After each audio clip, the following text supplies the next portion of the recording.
And a very good morning. You're welcome along to Thursday morning's OTB AM. We're here with you until 9:30 this morning. We're starting at our brand new early time of 7:30 every morning. So tell your friends, log on, subscribe. Make sure you hit the subscribe button if you're following us on Twitter or on Facebook or YouTube. And we'll ping you a little notification anytime we go live. Of course, the best place to watch us is on offtheball.com. You can just listen to us as a radio show if that's your thing. You can minimise it in the background. But no need to do that today because Stephen Kelly is here with us. Stephen, how are you? Very good. So did you enjoy that game last night? I mean, as a Spurs fan, are you like... Yeah. Every little dagger in Arsenal's heart? I think it is, yeah. The fact that they've missed out in the Champions League it's a huge blow for them. Like, that's 3 years in a row now that they've not got into it. So for them, it's disappointing as a Spurs fan and ex-Spurs player. It's nice, and the fact that we're in the big stage on Saturday. It has the potential to be the best week. I mean, obviously, if they win, it's the best week anyway. But like, this would be, the cherry on top. Oh, this would be absolutely unbelievable. If you think that Arsenal have not qualified for Champions League and Tottenham go on to win it, that would be absolutely amazing. Yeah, no one could have scripted that 3 or 4 years ago. Eden Hazard, how good was Eden Hazard? I see somebody saying he's Chelsea's best ever. I'm like, I mean, that's high praise because Frank Lampard's career is like one of the great English football careers. Yeah, I think Frank Lampard will go down as the best ever Chelsea player just for his contribution, the goals he scored, how much he's influenced the team. But the most talented player to play for Chelsea, I think Eden Hazard up there. If you've ever watched him live or seen him, his centre of gravity, his pace, his acceleration when he gets away from players, he is just, it's a joy to watch. It's one of those players you should go see live almost just to realise how good he is.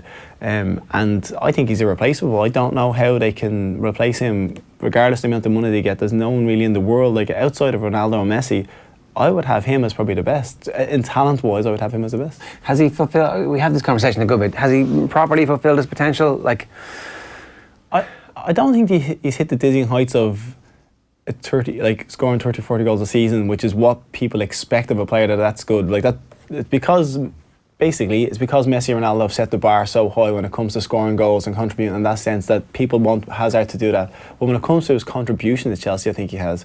Because any time when they've needed someone to turn a game or be a talisman, he's been there, he's dragged them forward, and I think he's gone from strength to strength, and he said he's kind of learned his trade in a difficult league, similar to what Ronaldo has done. He's in the Premiership, he's built himself up, he's physically stronger, and I think overall Chelsea can only be delighted with his contribution to them. The amount of medals he's won with the team, how good he's been for them, and the sheer joy to watch him at times is, I suppose, for a Chelsea fan, is going to be agony now because he won't be there. 2 Europa Leagues, 2 league titles, an FA Cup, League Cup. It's not bad. You feel if Chelsea put the right team around him, they would have won the Champions League. He's that level of difference maker. Yeah, you would think the issue Chelsea can have is if they had one manager that had been there for a long time, someone that kind of established themselves. I know they'd brought in some amazing managers, but if they had one manager that would have thought, right, this is the player that I'm going to put everything around, I'm going to gear everything around, having him at his optimum for every game. Sarri did make him happy. You could see he was happy playing on them and he enjoyed playing on them in the season, but it was just get to a point where he wants to move on to bigger and better things, and with Chelsea falling down the pecking order and being so far off the title when it comes to the likes of Liverpool and Man City, that this seems to be the right time for him. It's mad how that happened to Chelsea and how it happened so quickly, given that they had so many good players, and that it's not like they weren't spending any money. It's not like they weren't capable of generating transfer funds as well for the amazing lower tier of talent that they have stashed around the leagues.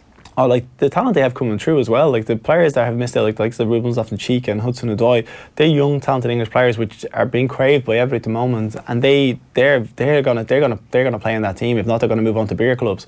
But it's disappointing for them. They have the funding, they have the setup. They're in London, which is appealing to a lot of players. They tick all the boxes. It's just Man City and Liverpool have got the coaches that they needed. Chelsea haven't got that. They haven't got the person that's going to take them forward for the next 5 or 6 years and made a team into their own image and how they want them to play, and that's what they're missing. They haven't really had an identity. They've like Mourinho. Don't get me wrong. I think Mourinho is a fantastic manager, and I think what happened to Man United, it's difficult for him. But they needed someone with a bit more longevity and stop, I suppose, culling managers as quick as they have done. Well, because it's hard to say Sarri's been anything but successful in his first season. It's Champions League football, it's a trophy, it's a European trophy, and yet it looks almost certain now that he's going to be joining Juventus. Yep.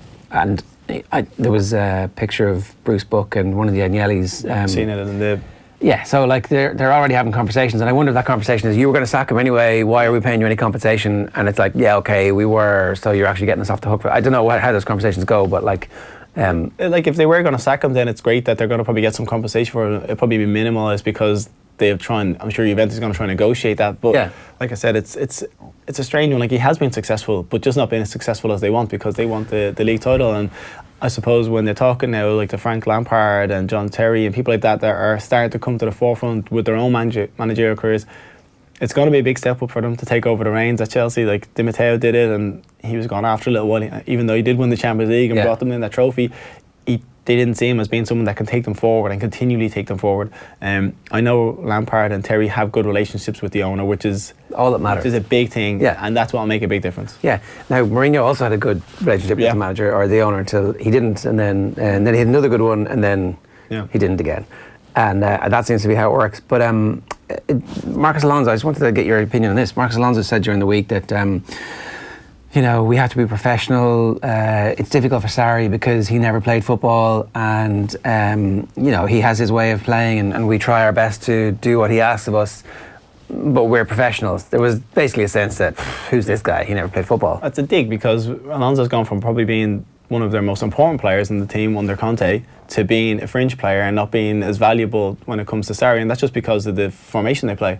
Alonso, an out-and-out left-back, that I don't think that's his position. A wing-back suited him perfectly, because him going forward, his delivery into the box, he was getting goals.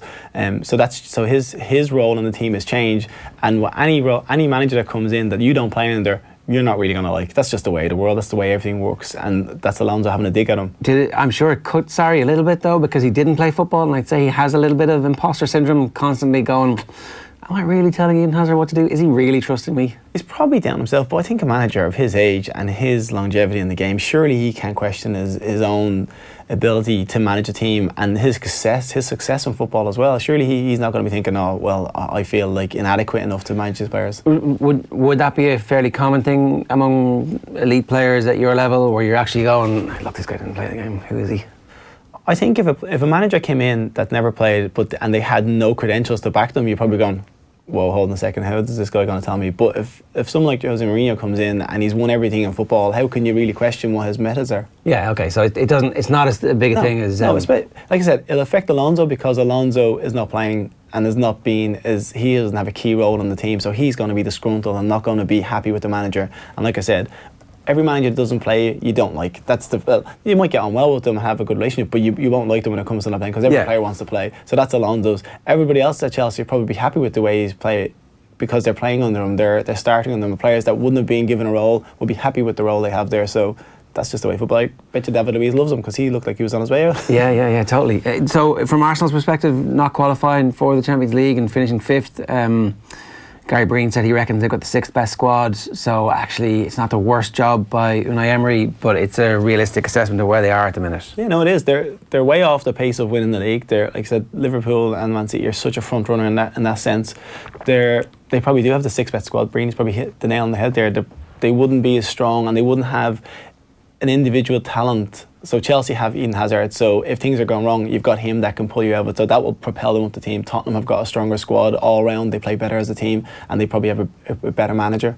And then it was Manchester United and I suppose Arsenal vying out for it. Man U probably have more talent on the pitch, but they just have been up and down, and their season has been a disaster.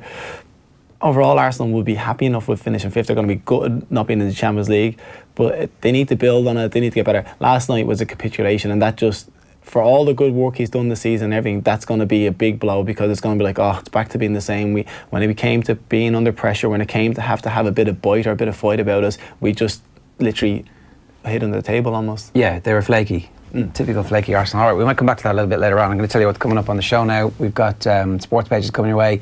Going to do some transfer talk. We're going to get Stephen's assessment on some of the particularly Spurs related transfer rumours going on at the minute, and whether or not he thinks they're actually going to happen. We've got some tactics board coming your way. A bit of goodness ahead of the Champions League final at 8 o'clock. We'll get the view from the Anfield Wrap guys around about 20 past 8. Shot clock with Kieran Donaghy is going to be focused entirely this week on the fallout from his proposals for a two-tier championship, and we'll also bring in sports news with Phil around about 5 past 9 this morning. It's 7:40. You're watching us here on OTB AM, Off the Ball Sports Breakfast Show, and it's time for the newspapers this morning. So the The real deal or the real deal is the pun on the front of the Irish Examiner sports section this morning. Hazard signs off in style as Chelsea outclass Arsenal. Tommy Martin says, tears set to flow in emotional Champions League final. That's his column. Cool hand Luca. Connell committed to Ireland, says Mick McCarthy. Katie cashes in. Taylor never expected to become rich through boxing, but, well, she has, so fair play. And Kerry defender fears young stars have been too good too soon. Paul Murphy says, Kerry were too good too early. The young lads were too good. Expectations are too high. Yara, yara, yara. What have you got for us? I have the Mirror Sport here, and we have Luca, but he's in. So it's obviously Luca Connell again, who's pulled out of our squad with a thigh injury. So I'm sure there'll be some question marks, and Declan likes to be brought up again when it comes to this. Yeah, it's inevitable. A thigh injury, not exactly one that you can it's not like his leg is hanging off and you can see it. No, and the thing is, if he's only going to play for a few minutes, it's whether or not he wanted to commit to Ireland or not. And it's disappointing if he didn't, and who knows what the young lad is thinking. He's only 18, 19 at the time, so it's a difficult situation to be in.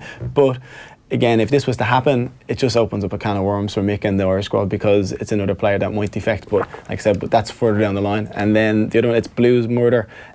Just going on to how rampant Chelsea were last night. They were pretty, in the second half, they were so dominant, and they thoroughly deserved their win. So the Guardian on the front page, the Queen and the favourite, England's Owen Morgan, face to face with the Queen at the launch of the Cricket World Cup. England are favourites to win the tournament.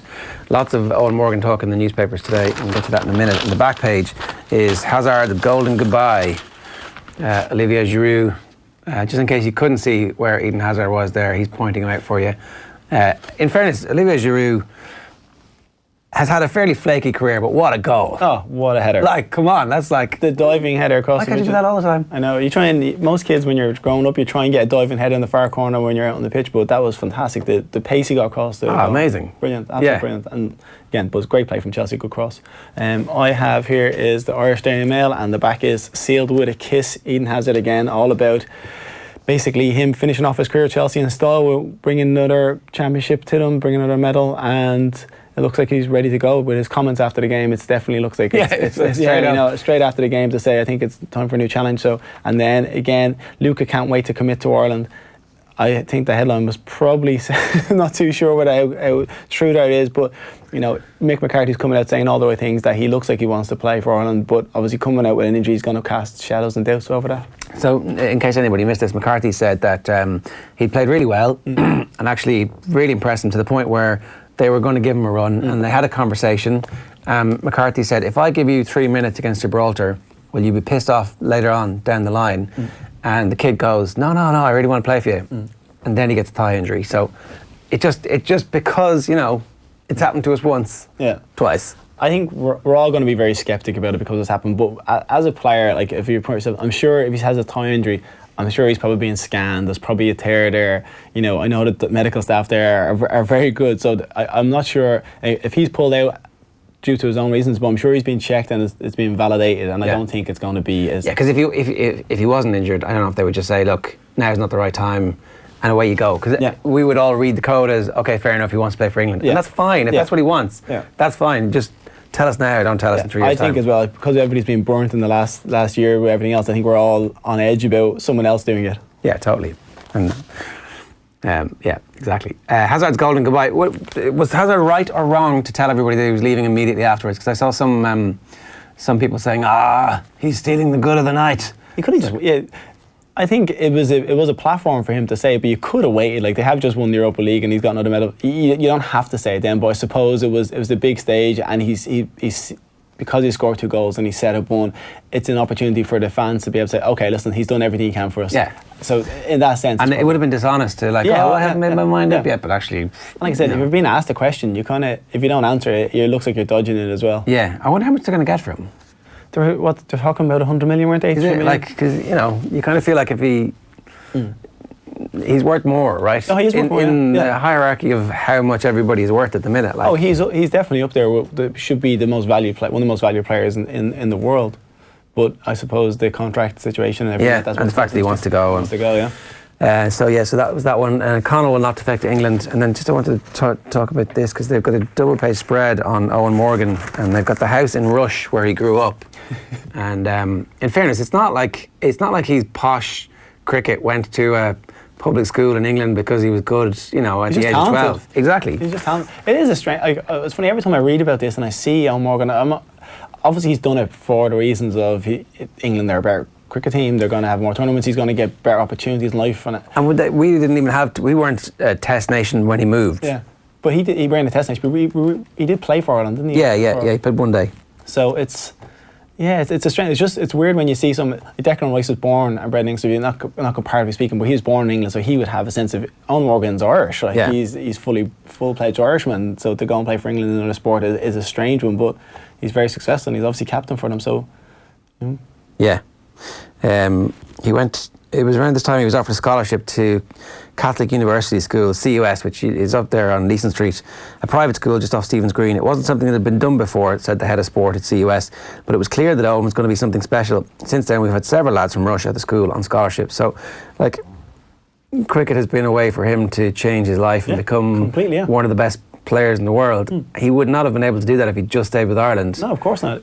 I don't really feel any of this, like, ugh. No. Screw you, Eoin Morgan. I'm kind of like, go on. Yeah, go on. He's bettering himself, and like I said, we're probably being a little bit. The fact that we're so detrimental when it comes to Declan Rice one, we're probably not being as harsh on him. But I suppose that with it being cricket and being a sport that wouldn't be so widely played over here and being in such demand, then opportunities are going to be limited. So for him to go away and play at England, which are one of the biggest cricket countries in the world.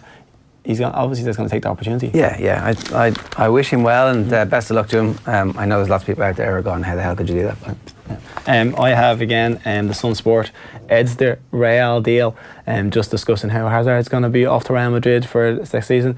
Small one here is you can go around, which is the discussion that Lukaku has been told he could possibly leave Manchester United, and then it's all about Luka again, Luka at the future, which is the quotes about Mick McCarthy saying he's committed, and obviously the young lad pulling out with a thigh injury. We'll come back to the Lukaku story a little bit later on in our transfer rumour roundup and see what Stephen makes of that. Hazard's goodbye, and that's the picture of the whole team. I like the trophy, the UEFA Cup, the Europa League trophy. It's not bad. No, I was close to it.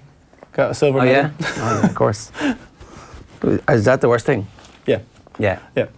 It's listen. It's amazing to get there, and I remember the games getting there more fondly than I do the final, because obviously you've got the big games where you beat Juventus and stuff like that. That will go down the biggest games in the history of Fulham. But losing a final at that stage is you've gone that far, and we started that tournament way back in the June time. So we played Intertoto Cup style. Yeah, it was unbelievable. Like traveling all over Europe and some of Asia as well. When you think about it, but it was devastating. But it's a great memory to have. Where was that game? It was in Hamburg. Oh, right, okay. So at least it wasn't kind of off the way to Baku.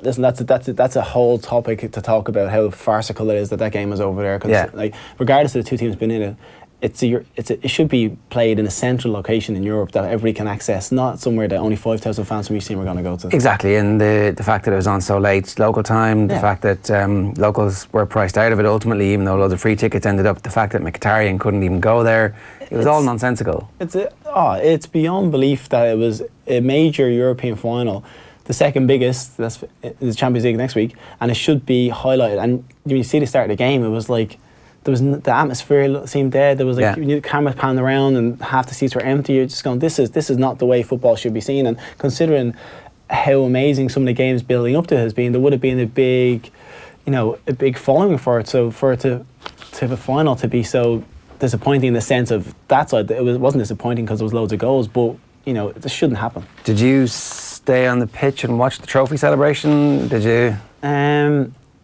Yeah, we did actually. We stayed for a little bit. I think we went off just before they kind of got the trophy. We kind of went off. And did they make you parade up and get your losers medals as well? Yeah, we had to get our losers medals. Oh, right, okay. What's that like? Yeah, at the time you're devastated and you're gutted, but looking back at it now, it's still amazing for us, Fulham, to be. When you think about it, for a team like Fulham to be in the Europa League final is probably one of the biggest achievements any English team is, in the sense of budget and squad and everything, and we would have had quite a small squad, so for us to be still competing in the Premiership and finishing towards the top 10 was so amazing. And like I said, you see teams like Burnley completely, the Europa League almost ruined their season, almost got them relegated. Yeah. And they would have had a small enough squad, a manager that played the same team. It didn't affect us as much, and we were able to go on and get to the final. So, yeah, again, amazing achievement. Great to be involved in it. Good not to have won it. I'm just looking at the team there. I'd completely forgotten that Duffer was on that team. Yeah, Duffer, yeah. Breda Hangeland, Yeah. Mark Schwartz's in goals, Danny Murphy's the captain, Simon Davis, Yeah, Simon Davis scored. Zoltan Gira, Yeah. and Bobby Zamora, Bobby Z. Bobby Z, yeah. Bobby Z, yeah. Yeah, no, we had a very good song. It was kind of, some of the players were probably, I was probably one of the youngest ones to be around the squad, but a lot of them were getting on a bit, but very experienced, played at big clubs, like someone had a lot of good medals, and we were just a good unit. And to top it all off, we had a very good manager, Roy Hodgson, who was, at the time, well, even now, I feel as one of the best managers I've ever had, so he was exceptional. And Fulham was the right place for him as well, it seems. Oh, man. I think a club like Fulham or Crystal Palace that the expectation levels are not too high, yeah. Roy will exceed the expectations because he will get the club to a level higher than what they expect them to be.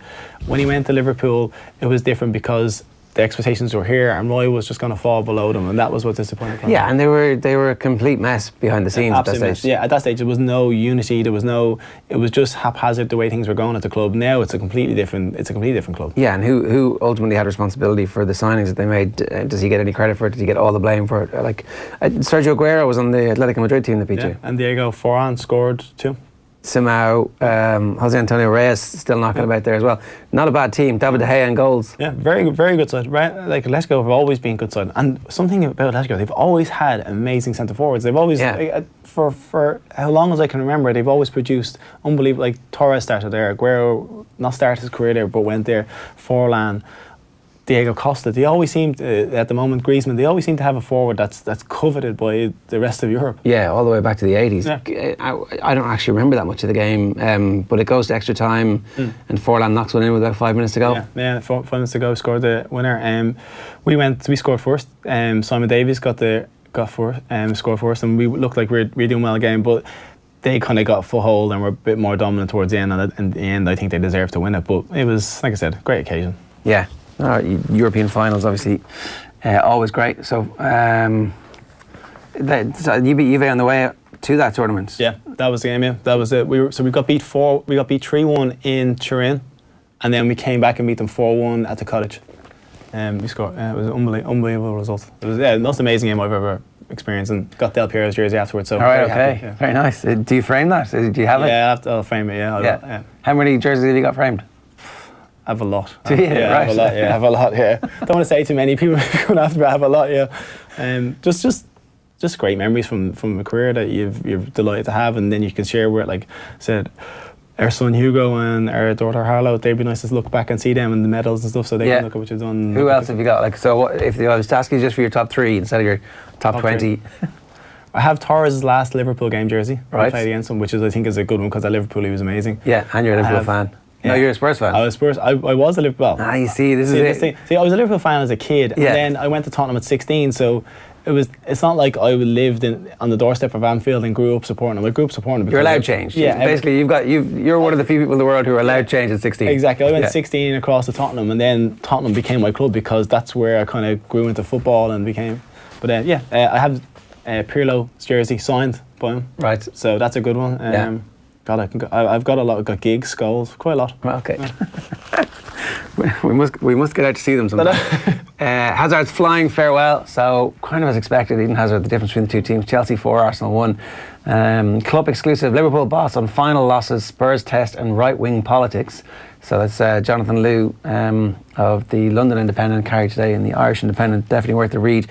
New recruit Connell assures McCarthy that he sees his future with Ireland. You could say he kissed the badge and likes the catchy tune of the anthem. Katie must be patient in toughest fight of her career, says Dad Pete. And then Larry Tompkins, despite the negativity towards the more far-reaching football rule changes trialled in pre-season and in this year's league, former Ireland winning captain and manager Larry Tompkins believes the GAA needs to undertake an urgent review as soon as possible. A great chance to make the game more entertaining was lost. A few simple rule changes would make a huge difference. They're badly needed, and that's obvious from what we've seen in the Championship. I have the Irish Daily Star, and it's, again, top of it's Katie Taylor, and it's her dad saying that basically he thinks it would go away and it'd be a points decision, so it's going to be a tough night for her, but she's more than capable of winning it. There's a small column here that has Mane Liverpool ready to take the crown, which is just Mane discussing how he feels that Liverpool are ready to be champions of Europe. And then the big story again is Eden off in style, and just basically talking about how Hazard has scored 2 instead of 1 and looks like he's ready to go to Real Madrid after sealing another medal for Chelsea. If you're a Liverpool fan, you want Real Madrid to buy Eden Hazard, so they're not interested in Sadio Mane or Firmino. Yeah. You know, it doesn't look like Salah has. Like, it doesn't look like anybody wants to come and try and break the bank for Salah at the minute, because it seems like he's happy there. He's happy there, yeah. He does seem happy there. And I think as well, with Liverpool, because of the football they're playing, because they're pushing for the Premier League title, I think it's going to be harder to pull a player away from that club. And with a manager like Klopp, who looks like he's going to be there for the long haul, who has brought new ideas, seems to be loved all around the place, why would you want to leave there? So, you know, the club has got the history. They're looking like they're going to start writing history again soon, hopefully not too soon. But it's I think it's going to be very hard for those players to want to go. Listen, Real Madrid and Barcelona, those teams are a huge pull for anybody. But Liverpool in the Champions League final this year, so yeah, exactly. I think that's the key point. It's they're all gonna make so much money anyway. That the difference, the tiny bit of difference at the top versus like happiness, family happiness, and career happiness. And like if they could go on to. Like I said, don't get me wrong, I'm sure it's a better lifestyle living in Madrid than it would be living in Liverpool. That's not, that's not beat around the bush. But I think if you're to, but as a sense of like support and the fans, the Liverpool fans they're amazing. And if you're playing at Liverpool, and if Liverpool could go on next year to win the league, it'd be so special because of how far Man City have pushed the bar, that if Liverpool were to overtake them in any way and win it next year, that would be an achievement beyond anything else that these other teams could have done, really. Yeah. Like, does that appeal to footballers at some level more than the lifestyle in Madrid would appeal to them? Depends on what type of football you are, really. Yeah. Like some people would rather just be able to go to Madrid and have every afternoon as a barbecue in your back garden because of sunshine, and they said that sounds very appealing and it'd be nice. But if you're at Liverpool and you're there and you're happy and you're comfortable and you feel like you're going to do something special at a team with a manager that's special, not to quote Mourinho, but that's kind of seems like what's happening there. You'd want to be part of that. Yeah, okay. Most people, I think, are going to the barbecue though, aren't they? Yeah. All right, time for our Transfer Talk Spurs special, whether or not this is a good idea or a bad idea. Okay, so we're going to start with a story that's going to roll all summer. Should Spurs put their hat in the ring to bring Gareth Bale back to London, or would the Galactico be an unnecessary cash drain and upset the balance of the squad? Good idea or bad idea? Gareth Bale to Spurs. I almost think at the end of last season it looked like it would have been a good idea to get Bale back in the Premiership. Whoever got him in is going to get. And don't get me wrong, his talent is unbelievable. His pace, he's got goals in his. But where would he fit into that Tottenham team at the moment? Like, you've already got your main man in Kane, which people rely on. Like, you play him on the left. Bale needs to be the superstar of the side, and would he be that now when he comes back? And like I said, the amount of money they're going to have to spend on him, I think Tottenham would be. I know how Tottenham run. Tottenham are not a frivolous team. They don't go out and spend money. So they're going to be thinking, economies of scale. We can buy Gareth Bale in, who's going to drain the bank, and we'll have him for a couple of seasons. And he may not be the player we sold because he seems to be deflated, and there's rumours about his attitude and all sorts of stuff. But you never know. He could be reinvigorated if he comes back to Tottenham. But could we get 2 or 3 players for that price that will really push the squad and create competition in a lot of areas that will make this a better team? That's what Tottenham will be thinking, because I know that's the way they work. Yeah, and Christian Eriksen is the one that everybody's also talking about. He's like 44. I'll get to it. Actually, I have it here. Will the Champions League final be Christian Eriksen's last game in a Spurs shirt?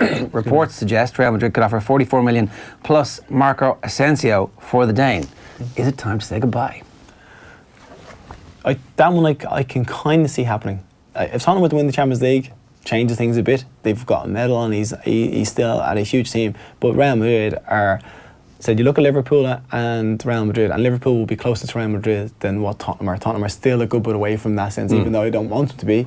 The Tottenham are further away. So going from Tottenham to Real Madrid is a much bigger step, and you're at a much bigger club. So for Eriksen, if he was to win something, it's either going to push him over the edge and you think, I'll say goodbye to Tottenham happily and move on, or else, and if they lose, you think he's going to go because they haven't won anything. So you can see that one being more realistic, I think, than Bale coming back. And if he goes, is suddenly, like, he's a very important part of that team. Really important. And again, replacing him because of his creativity. his vision on the ball, the pass he picks out, his assists, his corners, everything he offers them. And you can see how important he is, even for Denmark against Ireland. He was their linchpin. He did everything for them. And if you stopped him, Denmark didn't. So he killed us. Yeah, he killed us. So he is hugely important for them. But could they replace him? Possibly. Okay. Leicester's English midfielder James Maddison, who's only 22, attracting interest from Spurs. Good idea or bad idea? Do you see this happening? I could see that being kind of happening, because Tottenham are always on the lookout for bringing in young English talent. That's their criteria. That kind of happened when I was at the club. You could see there was a change in how they were thinking about the squad and the team.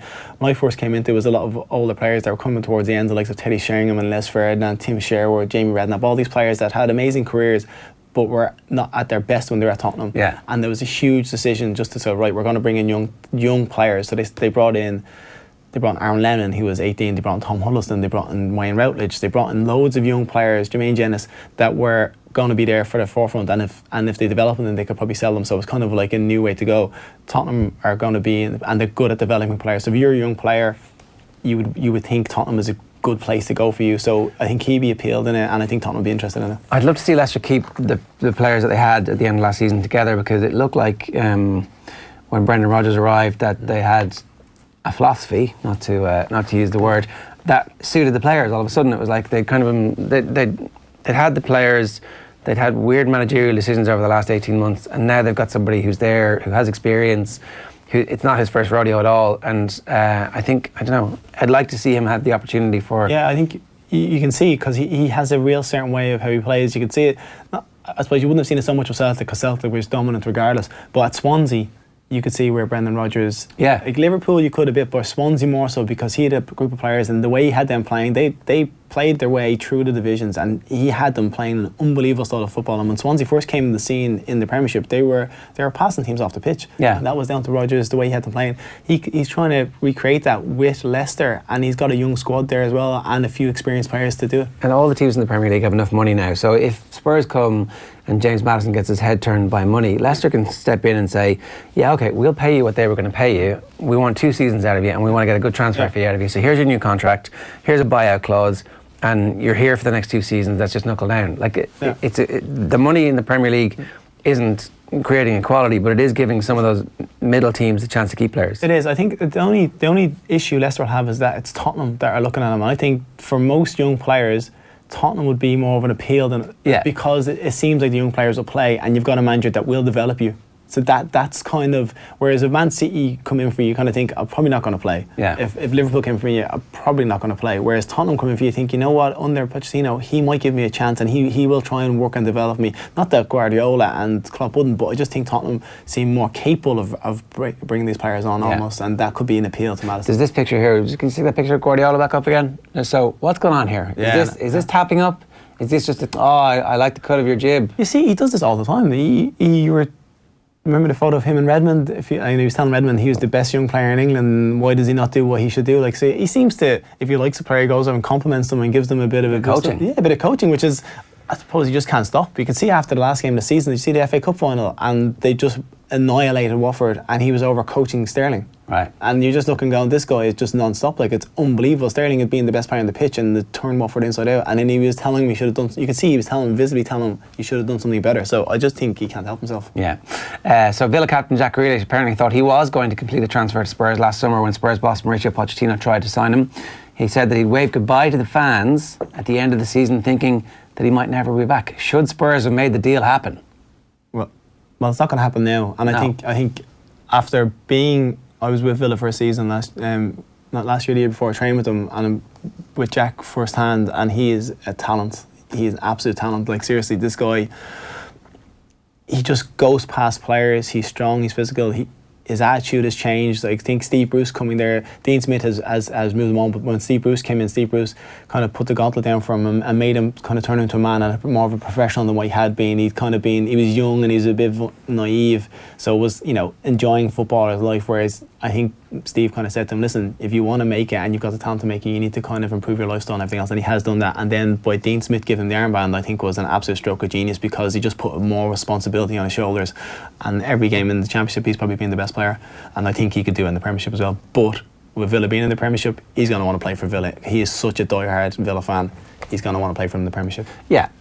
Like last season was the year to do this for other teams and to kind of take that punt. And I think that because the attitude had been an issue and a question mark, that made teams very reluctant to commit 25 million or 30 million, which it was last year. But after, I mean, I think after his first season back in the Premier League next year, that transfer fee is going to look like it would have been chump change. If he can do what he's done in the Championship, in the Premiership, everybody will be talking about him. You won't just be talking about English teams. You'll be talking about, like, there'll be teams all over Europe that will want to sign Jack Grealish because of how good he is. Like, he finds the space in the pocket, and like I said, he doesn't look that quick, but he goes past players like they're not there. He's physically strong. He has a knife. He has vision to pick past. The only thing that Jack doesn't have and doesn't do is he doesn't get enough goals from his position, and that's something that he'll have to improve on to take it to the next level. But I'm sure he's capable of it because he's got the technical ability. Where does he play?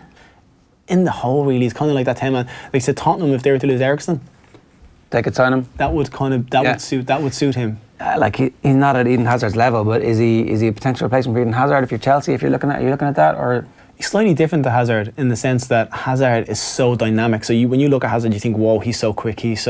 And like I said, I think Hazard is probably top 3 players in the world, top 4 players in the world. You can't say that about Jack Grealish. Jack Grealish is when he's been at his best, has been in the Championship. So that's the question mark people are going to hold of him. He's been fantastic for Villa and their talisman for the last 2 seasons in the Championship, but that's a step away from the Premiership. So this would be whether or not he's good enough. And the teams, if they had taken a punt, they could have found out for themselves. Now, if he does in the Premiership, it's going to be a huge task to get hold of him.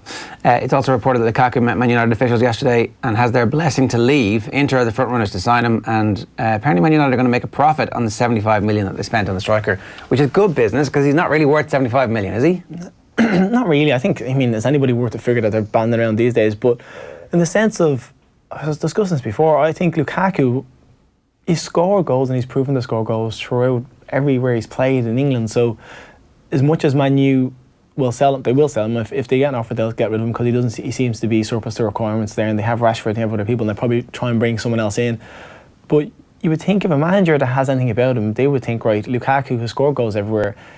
I can do something with him. I can get him to score goals. Like, it's in him to score goals, unless they don't see anything from him in training. They don't see, like, Solskjaer's worked him, so maybe he thinks there's not enough commitment. He doesn't want to be here, and at that point, then you cut your losses. But I can see him going. But you would think that with what he's capable of doing and the goals he's scored in the Premiership, you know what I mean.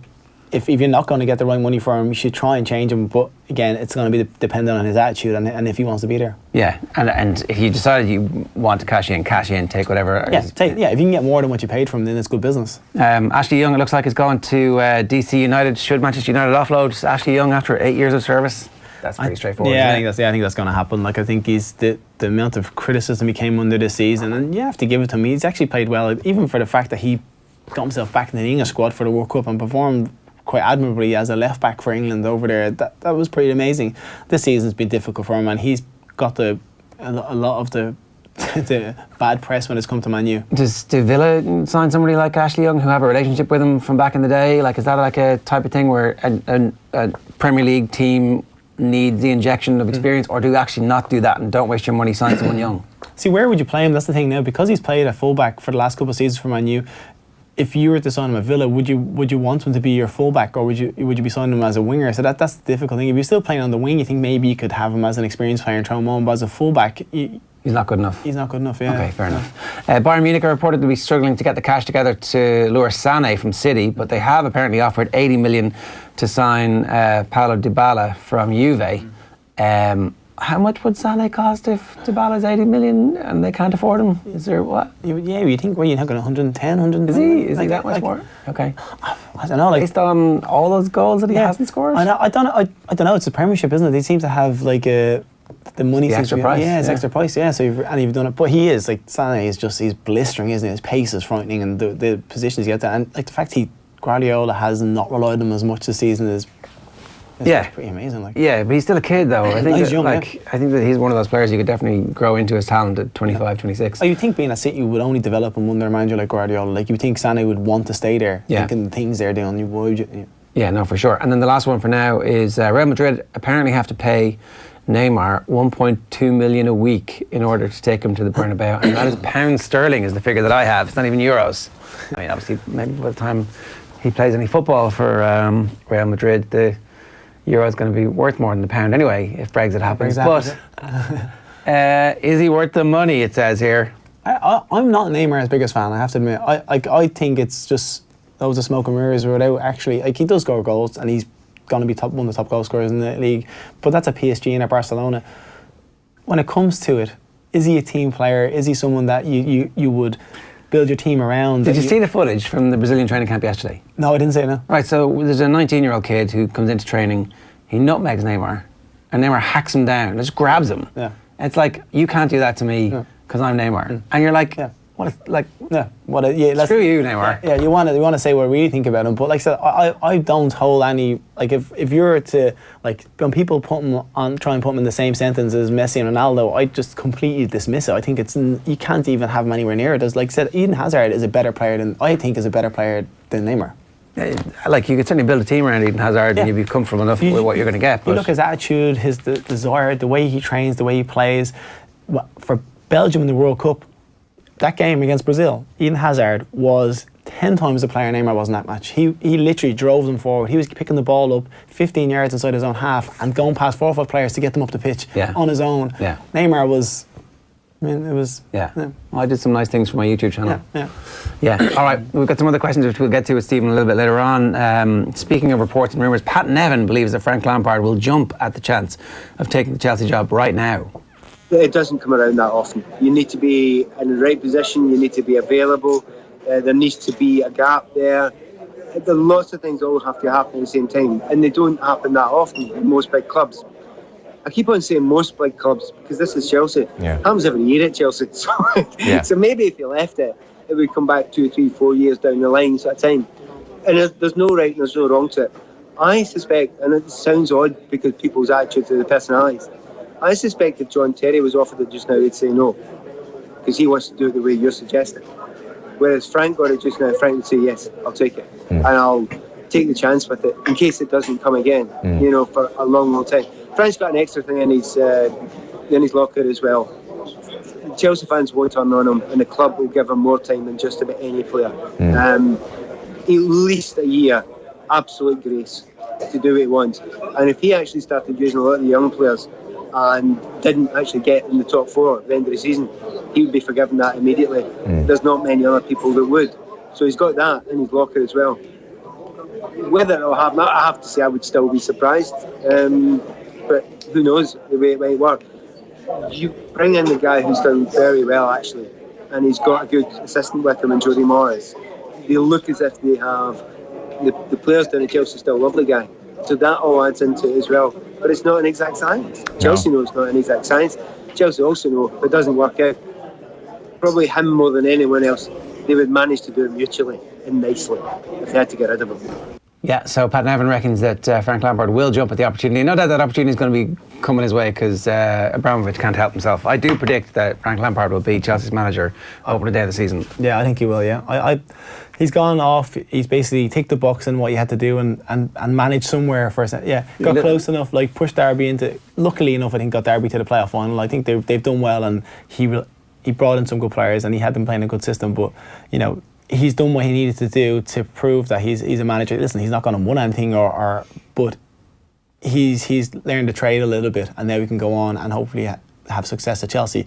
It's a big ask though, and it's a big step up going from Championship football to the Premiership. But the thing is that Lampard will have on his side is that he knows that club inside out. He knows the workings of it. He has a good relationship with the owner. So when it comes to signings and stuff and all, I reckon Abramovich will be more involved. He won't feel as isolated as what he would have done one on the match. So Lampard will be clever enough to keep him in the loop and on his side the whole time, which will make it important. I think that's really important. I think that it seemed like Abramovich kind of disengaged with Chelsea a lot over the last couple of years, but actually Frank Lampard might bring him back. So go on, sorry, we've got the tactics board out here, the red and white, so obviously I think everybody might be able to draw some conclusions. It's Liverpool against Spurs in the Champions League final. We want to talk a little bit about if Harry Kane plays, are Spurs a little bit diminished if he's not fully fit? Do they take a risk? What do you think is going to happen with that first? See, only Pochettino will know from watching him training whether he's going to be fit enough to play. He'll be able to tell watching him whether he has got to the levels he's capable of playing at, or what the levels he needs him to be at for this game. For me, if he hasn't played, he hasn't kicked the ball, and he's only getting back fit, I think having Harry Kane on the bench could be an unbelievable weapon to throw on against Liverpool, regardless of the situation. Like, honestly, I trust Harry Kane so much anywhere in the pitch that if they were winning the game, I'd put him on to see it out. If they were losing the game, I'd put him on to try and get you a winner. I think he's that good a player and that committed to Tottenham that him knowing he was going to have 30 to 40 minutes in this match, he would give you everything to try and make Tottenham succeed. So in that sense, having him on the bench might be the best, because he might not. If you put him on, you have to take him off after 40 minutes, a half an hour. That's going to completely change your outlook, and the manager has to change his tactics for the game. In saying that, Son and Moura have stepped up so much in these games. Moura with the hat-trick was like, they gave him 10 out of 10 in papers. It was just a sublime performance, all out mastermind from him. And then Son in the Man City game has come up trumps as well. So I think it's going to be very difficult for them not to play those two if Kane isn't fully fit.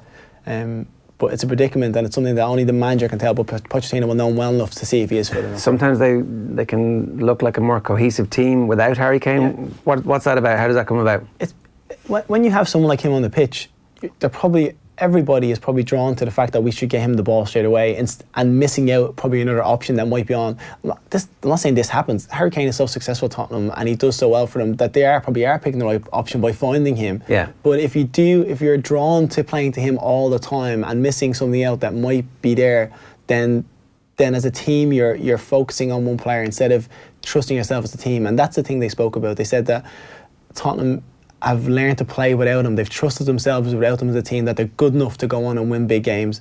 And that was a huge milestone and a stepping stone for Tottenham as a club and as a team to feel like they could do that. Yeah.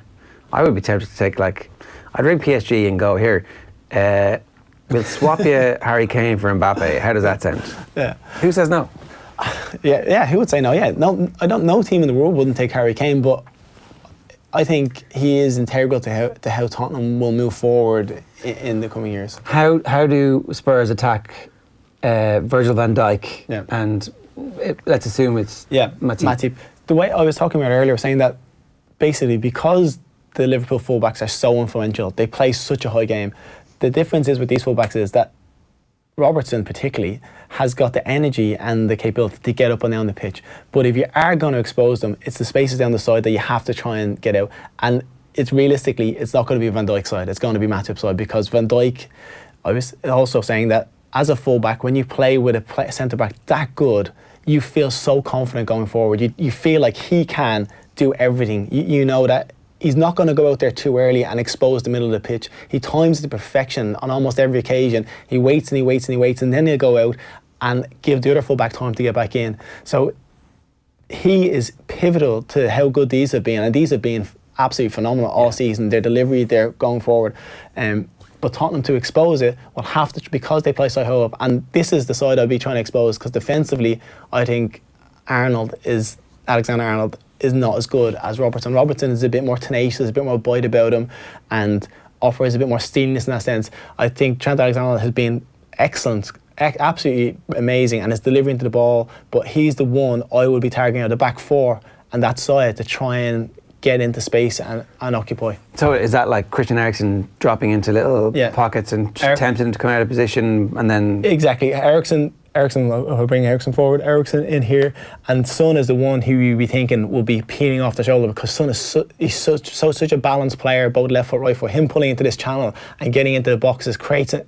When you have someone like him running into the box at you, it's very hard to mark him or tackle him. So if he can get into positions here where he can get into the box and get at the Liverpool defence, that will create it. And if you've got someone like Eriksen, sent off. Eriksen that can pick the passes. That's what Tottenham are going to try and do. Okay, and does it work? Why does it not work more often if it's? It does work, but you're obviously Tottenham don't play against Liverpool every week.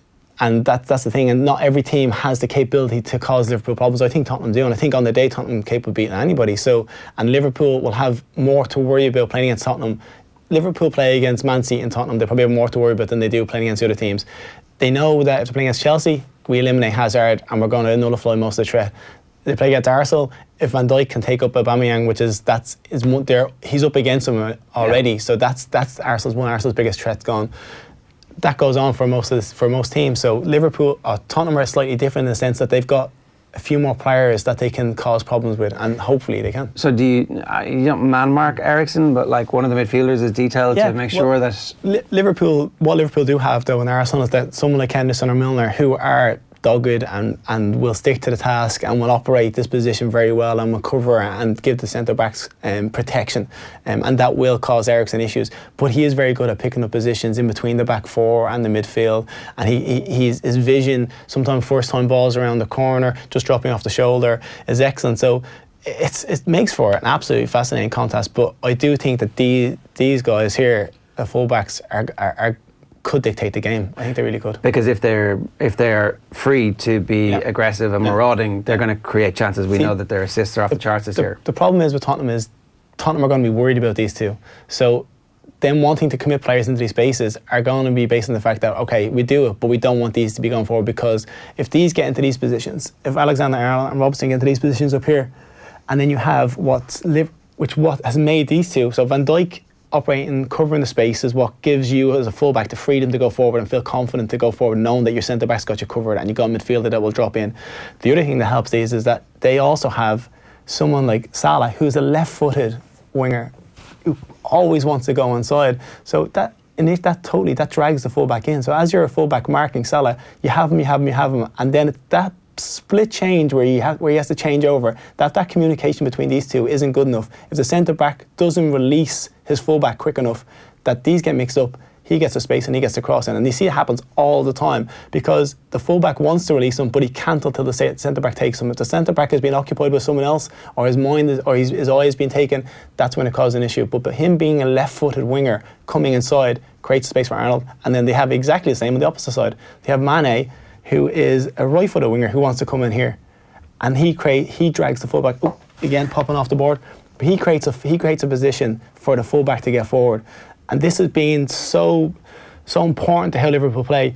The other thing that they do is when the fullback is here, Mane will be in at the back post, so they won't just have Salah will be nipping into the near post, and they'll also have Firmino trying to get down the middle. So they get three people in the box, and they generally have someone ringing it as well. So this is difficult for any team to work against, because the quality coming from these two fullbacks is so good. The desire to get in the box from their front three is amazing, especially from the two wider players. They will dart into that space and get across the line of defenders, cause problems, drop off, smart runs. And as a back four, it's very difficult to deal with. But this is something Tottenham are going to be worried about, and that could impact how they push their players forward as well. So they won't push their players forward? They'll have to. They'll have to, but it has to be done in time and in the right time. And Pochettino is going to say to them, listen, the first few minutes of the game, I don't think he's going to want to do what they did against Ajax. He's not going to want to go into the match and give them too much respect, because Ajax walked all over them. And if they do that again, then they'll be out of the game before it's even finished. They won't have a second game to come back to. Yeah. They have to treat them with respect, but they have to cause them problems as well. Who on the Spurs side?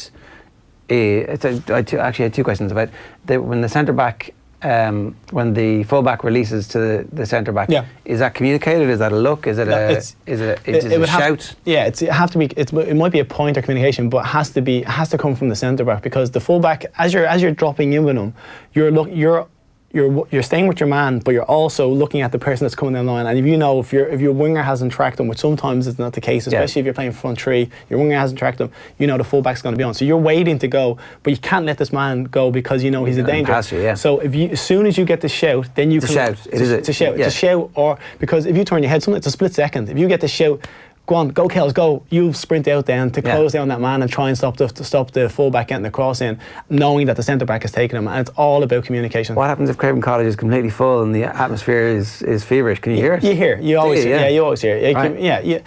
I think, I wouldn't be the loudest person in the world, but you'd still hear me on the pitch, because I know in that moment I have to make myself heard. You have to be able to hear each other. You have to be able to, whatever it be, something. Like some players would be foreign, they might not speak that, but they'd shout at something, so they'd give you, some sort of communication. You worked out before. You worked out beforehand, yeah. But this is going to be so important to them, because the fullbacks for Liverpool, and it's been said throughout the whole season, but they've been so so dominant in so many areas when it comes to going forward, crossing the ball, breaking down play, but it's going to be difficult for them. So the Spurs centre backs and whoever this midfielder, they all have to make sure that they're constantly pushing forward and going, no, we're not inviting them on. They have to keep them in, have to keep them up the pitch. Obviously, you're going to be worried about the pace of Salah and Mane behind you. You don't want to be giving them, inviting too much space too early on, but you got to get them up the pitch. You don't want to be inviting Liverpool to be in this half of the pitch the whole time and creating runs and having people running off you, little pockets of space.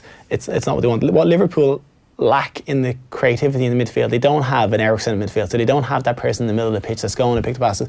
Everything, most of the good work they have is from the wings, and they do it extremely well. Do the 2 league games count now? Do they matter? No, I don't. I think both managers will watch those league games over and over again to try and find some sort of tactic or some sort of way of playing against the team, but this is a one-off Champions League final. Like the semi-final's gone, like the Barcelona game for Liverpool would have counted how many times they played Barcelona before the game? No, it didn't make a difference. Tottenham against Ajax would have counted? No. That these things are one-off, and you got to realise that you don't want to be out of it too soon. So that's what Tottenham can't be out of this game too soon. They can't just sit back and allow Liverpool to get at them. They have to offer a threat. They have to be counter-punching at some point. Yeah, although at the same time, if it goes 2-0 to Spurs in the first 25 minutes, I don't feel this game's over. No, I don't feel no. If it went 2-0 to Liverpool, I would kind of feel like the game is over. Well, I would have, but the way this Champions League has gone, I just think this Champions League it's been the best I've seen. I don't think I've seen a Champions League to have so many twists and turns and ups and downs, and like going back to, I was covering a lot of the games, to go back to Ronaldo scoring a hat-trick against Atletico Madrid, one of the most amazing things I've ever seen. And you think, how this is not going to happen. Juve are out, definitely. And then Ronaldo scores a hat-trick. You're going, what more can this guy do? And then from then, it's just kicked on. Like the comebacks, the goals, the standard of play. It's been absolutely breathtaking to watch. And, you know, anybody that has watched football this season has probably been more captivated by this than they ever have been. No, it's a fair point. And we're going to talk more about it with Gareth Roberts at the Anfield Wrap in a minute. But here's a reminder first of how Liverpool made the final. Sergio Roberto finds himself on the left-hand side now, Rakitic on the right. Playing this one early to Origi! Barcelona switched off, and Divock Origi puts Liverpool ahead of the tie!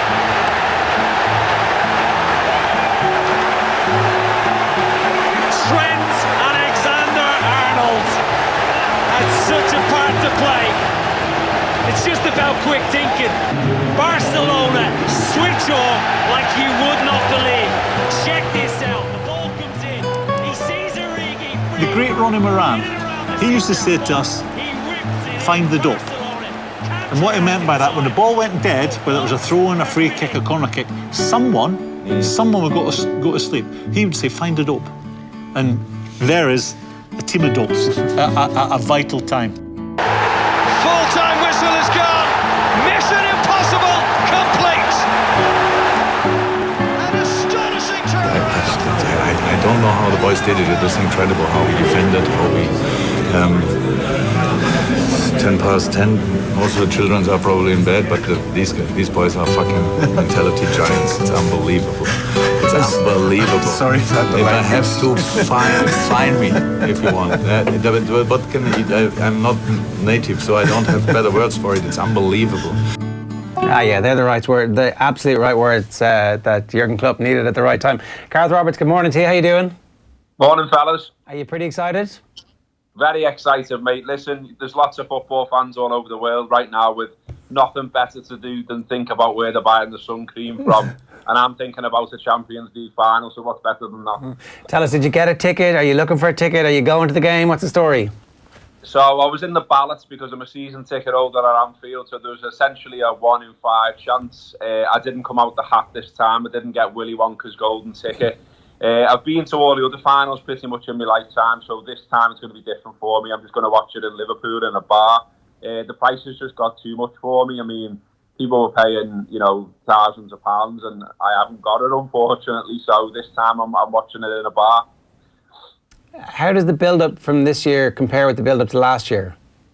I think it is a little bit different in that Liverpool are favourites this time. I think last time it felt like it was a bit of a roller coaster ride. It was an emotional thing. We were obviously playing Real Madrid, and they were the favourites, and they were the experienced side, if you like. I think this time it's different in that we really feel in Liverpool that we can go and win this, that we're the favourites, and rightly so. And I think as well, it sort of feels a bit like, and this is cheesy and it's romantic and it's all that kind of stuff, but it feels a little bit like destiny, like it's an opportunity to put things right after what went wrong last year. So there's a confidence in Liverpool, but there's also a very small part of people, me included, where you're a bit like, if we're going to lose another European Cup final, I didn't really want to lose to an English side.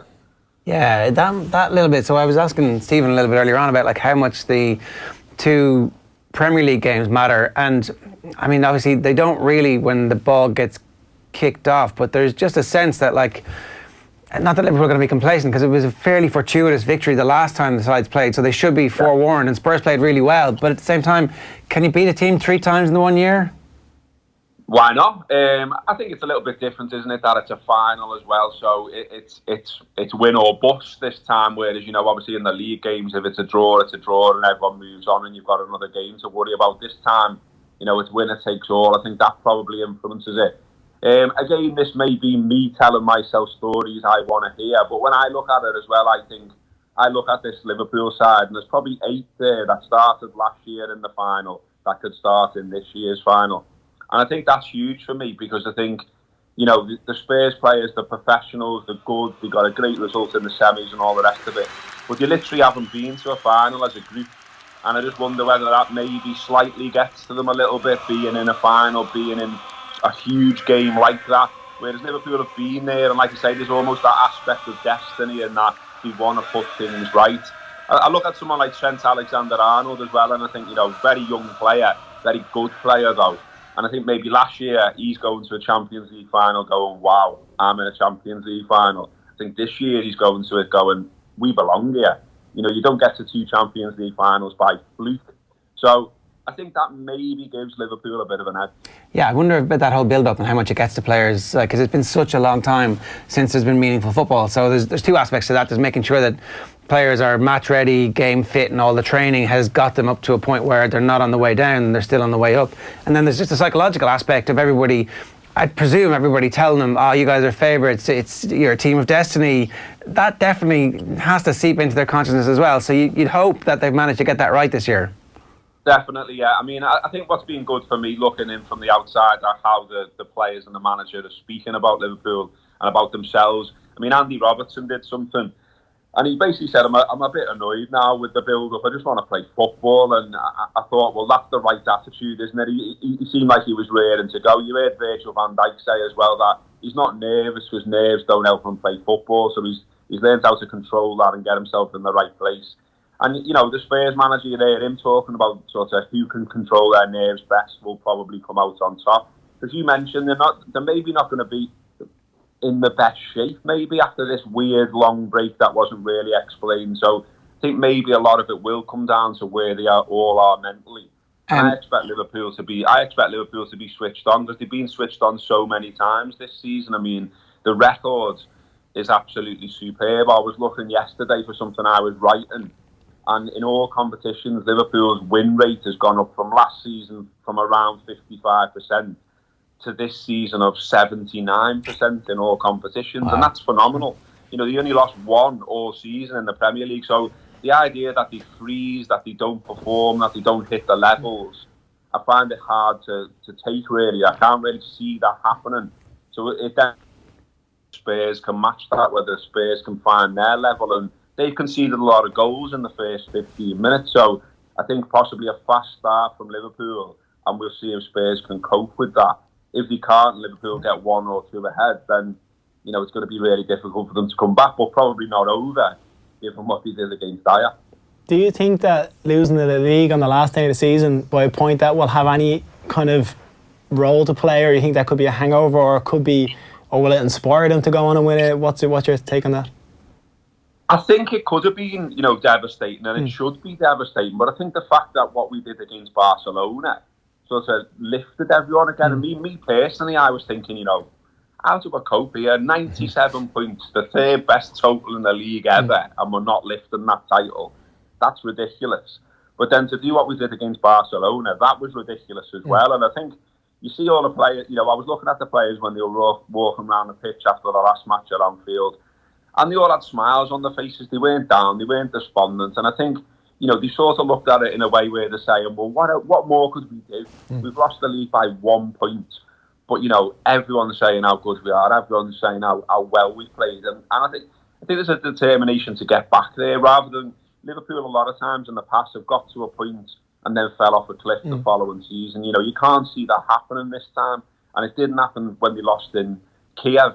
They're back in the final again. And I think Liverpool are here to stay this time. It doesn't feel like it's been in the red zone and then they fall away. It doesn't feel like under Benitez, Benitez was squeezing absolutely everything out of some players. You had Traore playing in a Champions League final. You had Igor Biscan being vital to that run as well. With the best will in the world, they were not world-class players. Whereas now you look at Liverpool from front to back, and there's world-class players there. I think that's the big difference this time. The immediate aftermath of Manchester City's win was really characterised by stories about the investigations that are happening at the moment. What has the general sense among your readers and listeners been to the financial fair play allegations around Manchester City, and just a general sense that the money issue is becoming far more important and it's becoming a proper story that's going to rumble on into the future for Man City? I think it's more of watching that one with interest. I mean, we have a lot of people on the Anfield Wrap on our podcast and on our YouTube channel and everything else, and there's some different opinions there. But I think in general, most people are mostly bothered about what Liverpool are doing and what Liverpool can do to compete with the City that ends up on the field at the moment. The rest of the stuff that goes on, I think it's fair that they're investigated. They are being investigated. We'll see if UEFA have any teeth for once. Ordinarily, at teams, they don't. And you're right to say that, money is certainly influencing the situation, and, you do worry about the whole thing as a competition, and, Liverpool spend money as well. And, the sort of, if the big teams continue to disappear over the horizon, it could all get a little bit boring. I mean, we've seen people talk about the competition levels in Scotland, and you've just got Celtic and Rangers mainly, fighting it out season after season. I mean, if that ends up being City and Liverpool doing something like that, it would get a bit boring, but at least we've got sort of 5 or 6 sides that are generally up there. But yeah, I mean, we'll see, won't we? I don't think there's a lot for Liverpool fans to say on that, other than, they can say it feels a little bit unfair in terms of the amount of money that City spent and the fact that it fell into their laps and all that sort of stuff. But we've just got to crack on with it and enjoy our side and enjoy our club and enjoy our football. Because I think if you're staying up nights about this stuff all the time, then you're probably not enjoying your football. So we just got to let everyone get on with it, really. Give us your prediction for what's going to happen. Well, sort of touched on it before. What I've been talking myself into is Liverpool making a fast start. They've done that a lot. I think they'll be in the right place as well mentally to play the right kind of football, similar to what they did against Barcelona, only this time with a full complement of players as well. So I'm going to say it might be a little bit straightforward for once. Liverpool ordinarily don't do things straightforward in finals. It certainly feels that way as a fan going for a long, long time. So it'd be nice to do something straightforward. I'm going to say 2-0 to Liverpool. I'd love it to be straightforward and just enjoy the match for once, but I'm sure it'll be mad and it'll be about 6-5 or something. Gareth, enjoy whatever happens. Thanks so much for joining us. Thanks, mate. Cheers. It's the Anfield Wrap's Gareth Roberts there. What's your prediction? What do you think is going to happen? I have a sneaky feeling Tottenham are going to do it. I don't know whether it's me wanting to do it, but I just feel that Liverpool could go the season and have been one of the best teams ever to play in the Premiership and not win anything. And I just feel that could be their legacy, which would be terrible. I don't think it'll be the legacy. I think they'll kick on again next year and they probably will win something. But I feel like they could be the nearly team this year. The nearly team that's been one of the best teams ever, but the nearly team. The Mayo footballers, basically. Yeah. I can see that. I can see both. I can see a lot of things happening. I can definitely see it go to penalties as well. Oh, yeah. Like, I think that Pochettino will know that his team concede goals early, so they will be very conservative, I suspect, in the first 15-20 minutes. Yeah. And then after that, they'll slowly edge forward. But it will. Like I said, I don't think he's going to want to. He's going to want to learn from the Ajax game. The start of the Ajax game, Ajax absolutely wiped the floor with them in the first 15-20 minutes of the game, and the tie should have been over. And they did. Tottenham didn't lay a glove on them, I think he's going to be so conscious that they can't do that with Liverpool, because there's not a second tie to go to. They can't. I know they can the second half, but they can't. They need to be in the game still, so that if they are slow starters and they're going to come after them. Yeah. I think, but with this break in between, and both teams, generally everybody seems to be fit. Obviously Harry Kane is the only doubt. Tottenham have a very energetic squad as well. They're capable of pressing and pushing the team and having the legs to go after them. Liverpool vice versa. So it's going to make for, hopefully, if it's anything like the Champions League being up to now, it'll be one of the best Champions League finals ever. Yeah, I'm definitely predicting extra time and penalties, and I have a sneaking suspicion that Liverpool's penalty takers are just a bit better. A bit better. Certainly, I would I give don't their know. You goalkeeper think Eriksen and Son, I think, and then you've got Moran and Kane steps up. You thinking that's It's 4, yeah, that's, okay. who like. Yeah, fair enough. Yeah. All right, Shot Clock is up next, but first we want to play this, because Liam Toland was speaking on Off the Ball last night about the difficult transition current Irish rugby professionals face when it comes to dealing with life after rugby.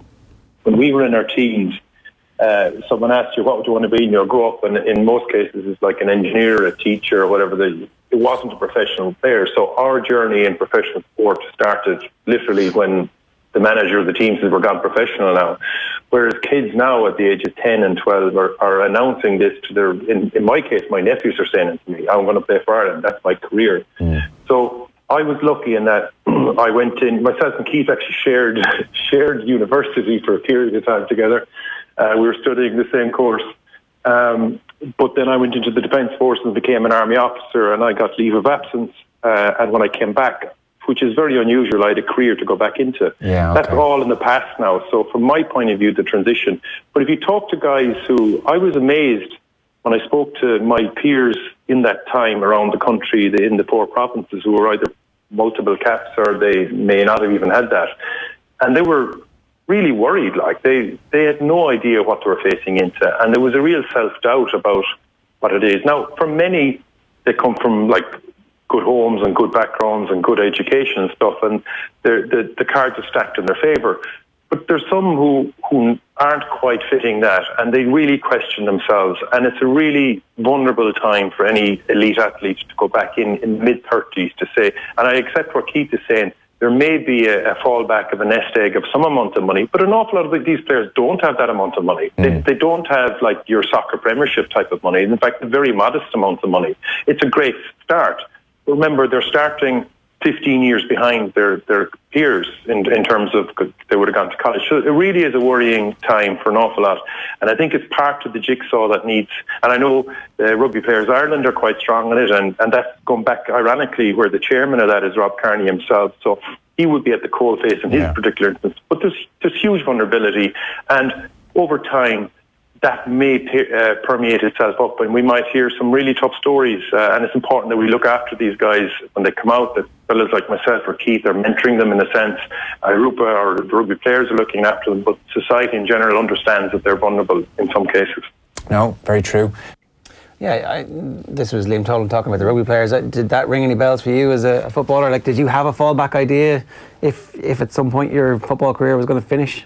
Yeah, well, not fallback idea, but I suppose I was kind of unique in the sense that when I went across, my mum and dad were very keen for me to finish my education in England, and there wasn't really anything in place at football clubs to do. Like now, when you go across, they do like GMBQs and A-levels and stuff. But when I went across, there wasn't really. You could study like sports science or something. Like there wasn't something amazing. So when I went across, I wanted to continue on with like my leaving certificate, but that wasn't possible. I had to do A-levels. And the time frame I had wasn't enough, so I ended up doing 2 A-levels. I did one in business studies and biology. Right. And I got my A-levels, but that was like, I had a one-to-one tutor in a box in White Hart Lane. Right. So it wasn't, and then for biology I had to go up to the College of North East London, which let's say is not the nicest place in the world to go, walking down the Seven Sisters Road from White Hart Lane. It was an eye-opener. But no, that they don't focus enough on what's going to happen if they don't make it. I think there was actually I think Rashford and Lingard were being under a bit of scrutiny for putting the quote a statistic up on their Twitter last few days. They put like a 0.012%, and that's a percentage of players that make it. Yeah. And you're going, that's astonishing to think that that's what happened. So for those young lads that don't have something to fall back on or haven't been pushed on some other side, their main focus is football, and you can see it from the age of 5 or 6. All they think about is football. That's all they think they're going to be. They have no other aspirations. And even so, after you did your A levels, like you obviously had the confidence that you were going to make it, and you did make it. Yeah. But at that point, when I finished my A levels, at that point I was kind of in and around the first team. So I was kind of right. I'm going. Not that I wasn't focusing on my football, but I was like, right. If I continue on this path, I'm going to be in a position where I think. But if at any point I felt like it wasn't going to work, I would have tried to do an open university degree or something along those lines, because that's my mindset. But I sense that you were different, slightly different to the other lads in that sense. I don't think all of them would have probably, not that I had the foresight, but I just felt like that this might not happen. You have to be realistic about it, and I'm not. The other thing is that you get to, so you're 35 now, is that right? 35, yeah. So you're still a very young man. Yeah. What are you going to do with the rest of your life? Well, hopefully a bit of this. That's the plan. No, I think you kind of try and prepare for as much as you can. So, like if you feel like at the end of football you want to go and continue on an education, or you want to push yourself, like some guys going to be physios or doctors, wherever it's going to be. But for me, I've done my coaching badges. I wanted to have them done before I finished playing, so that I knew that if there was an opportunity for me to go into coaching, I would want to do it. I don't feel like I want to do that at the moment. That's not really the right path for me.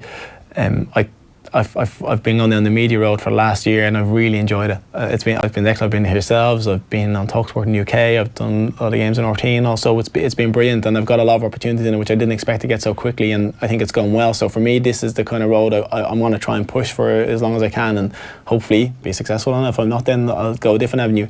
But you do have to keep your options open and have something in mind for when it's finished, and that's a lot of players don't. I think it just finishes and it ends, and when it stops, it's a complete cut off. Like, you can obviously going into coaching will keep you involved in football, but when it does stop, it can be a shock to the system for people if they're not prepared, if they're not happy in their home either. Did it help you that your disentanglement from the full-time professional game kind of happened over a couple of seasons? Yeah, I think that made it much easier, because I didn't just go from playing my last game in the season to being finished. I think if that had happened, it would have been a lot harder to take. With getting the injury as I did towards the end of my last season, and then having a year training with Villa and playing in around a few games, tapered me off a little bit, so it weaned me off in a sense and was better. But I think for me having a happy home, and like my wife Helga and our 2 children, Hugo and Harlow, that's my life, and that's what gives me strength, and that's what I focus on. And the fact that I have that, and I know that that's always there, and that's a really strong connection, that really helps me. A lot of the lads, if they're not in a position where they're happy at home, or if the football is what completely defines me or defines them, then that can cause an issue. For me, that's not it. Like, my family life with my wife and our children, that would not define me more, but that would be more of my interest in what would be the football side of things, and that would what drive me on. So that helps a lot. Yeah. And did you always have a sense that you wanted to get into media when you were playing, or is that something that kind of came later on? Yeah, it kind of came later on. It wasn't something that I wasn't playing and thought this was going to be an option for me or something that I would want to go down. But as I got older, and as I was doing interviews and talking about different things, and I did a couple of shows, and I kind of felt this kind of suits me. Well, I think it suits me. Hopefully it does. You can tell me differently, but I just felt like it's something. It's a transition that I found easier for me than going into coaching, because our children are young, and the coaching is extremely full on. Like, you're almost more into it than you would be when you were playing. So. And then if you're going to coaching, you're opening yourself up to a position where you could have to move for clubs, you could have to travel the country, and you're not settled. So that the kind of thought process as well with us. We're settled where we are. We love where we are. Our son is in school, and we're happy in the location we're in. So for me and for my wife, that was kind of the thought process as well. Well, with the media thing, you're not going to be dragged to other places. You can go to those places and still get home. Whereas if you're in coaching, I could be a coaching job for Aston Villa, say, and then I could get asked to go for a coaching job at a bigger team. Would you turn it down? If you have a career path and you have a goal to be a top manager, you can. So you'd have to move again. So that you're putting yourself in a position like you're a footballer, and you can move around and change things. And we didn't really want that. Yeah, that's fair enough. Would you be tempted to get involved with Home Farm or one of the local clubs at underage level? Or? The thing is, we don't actually live in Ireland, so we're only home for a week. So we live in the UK, right? And that's where that's just we've settled there, and our son's in school there, and that's kind of, like I said, with being involved in the media side of things, I can go and commentate in games from the UK, so I don't have to fly every weekend. We live there. It's very helpful, and we're central in the country, which makes it easy to get everywhere. But no, like I said, with Home Farm being close by and that being my old club, I would definitely it'd be nice to do, but like I said, I'm not around enough to do that. Sorry, I thought that, And so would you be interested in getting involved like local coaching at that, like on your age level? Yeah, I think so. Coaching the kids team all the way through. And it's funny because I'd like to coach the kids and just give them some influence, but I think it gets to a certain age. When we were doing our coaching badges, I kind of figuring out what type of coach you're going to be and what level you want to be at, and I kind of found myself gravitating towards the older players, gravitating towards being management type, because I just felt, as much as I'd like to be able to help out and develop players, I felt that my stronger point was being a manager, just in the coaching badges, obviously not by doing this profession, but I felt that being like 23s and up seemed to suit me better, and that was better for my style and the way I kind of project myself, and it's probably comes across better at that age group and older. Yeah, all right, that is all pretty interesting stuff. All right, we're going to move on. It's time for the shot clock. We're going to get to that 1 second. Here, though, preparing for yet another matchup with Denmark, McCarthy believes his players should be driven to correct the wrongs of previous matches when we got spanked. I don't think it resonates for them at all. It's until it's coming. Hey, I'd hope it doesn't. I'm just saying, I was the ilk. If I'd been beaten by somebody and beaten badly, then it was revenge I was looking at. Not looking back and thinking, oh, we got beat by so and so, and oh, to worry about them. Completely the opposite. So I don't see any of that. It's been a very great week. It's been terrific. All very positive. Christian Eriksen is playing a Champions League final. Was it 5 days before your match? Is that an advantage for you? Only if somebody clumps him, I guess. Well, isn't that the case? Is it? I've just seen Josh Cullen come in. He's come in, he looks like he's just played in a playoff final, and he looks like he's just created the winning goal, and he looks like he's had a brilliant time, and he looks like he's enjoying his football. He was different class today in training. So, if Christian Eriksen wins it and he comes in that frame of mind and that form, then we could be in trouble. If he loses it and he thinks, I don't know, he's just a top player. We'll have to deal with him whatever happens. And you know what, if he has a disappointment, I doubt very much that the disappointment in his life will affect him that much against us. Yeah. And if he wins it, he's a bloody good player anyway, so it makes no odds. I don't. I'm sorry, I know you got to ask those questions. That don't cut anything with me, that stuff. All right, it's time for one of the most eagerly anticipated shot clocks we've had in a while, because Kieran Donaghy laid waste to the GAA public by putting out into the ether exactly what he thinks the championship structure should be, both here and on Sky Sport, and there's been a massive reaction. Kieran, how are you doing? Good job, I was the farm. Yeah, you're changing things up, bit of a revolutionary. Well, we'll see. I don't think I'm revolutionary. I think it's probably listening to about 100 options over the last number of years and maybe formatting some of them in my own thoughts into to try and make it slightly better for the club player and the county player. You do realise that you've made yourself a target for every Tom, Dick and Harry in the country to come up and stand on your foot and until you listen to what their strategy is for fixing this for the next 15 years, Kieran. I hope you realise you've opened a can of worms. Well, yeah, I'd be looking for a bit of help on 1 or 2 pints here today, so they can stand on my toes all day if they want. All right, so this is a special shot clock. We're dealing with the fallout and the reaction and the analysis from Kieran's suggestions last week. If you missed them, they're all on youtube.com/offtheball, and you just search shot clock, and there's a full podcast as well up on our GAA strand of podcasts on the OTB Podcast Network. So our first point today is club players. So I'm going to intro this. We've got 2 minutes to talk about this. What does your new system do for the club player who, let's face it, have got a raw deal since inter-county football really took off as the most important be-all and end-all? What can we do to fix the lot of the club player? Well, I'm a club player now, Ger, so my county days are over, so I was very much kind of on the understanding of making sure that the club player was predominant in my thoughts on this topic. So I just think with the club player now, we really don't know whether we're coming or going. That's the way for the last number of years, probably since the qualifiers came in. Teams don't know when their championships are going to be on.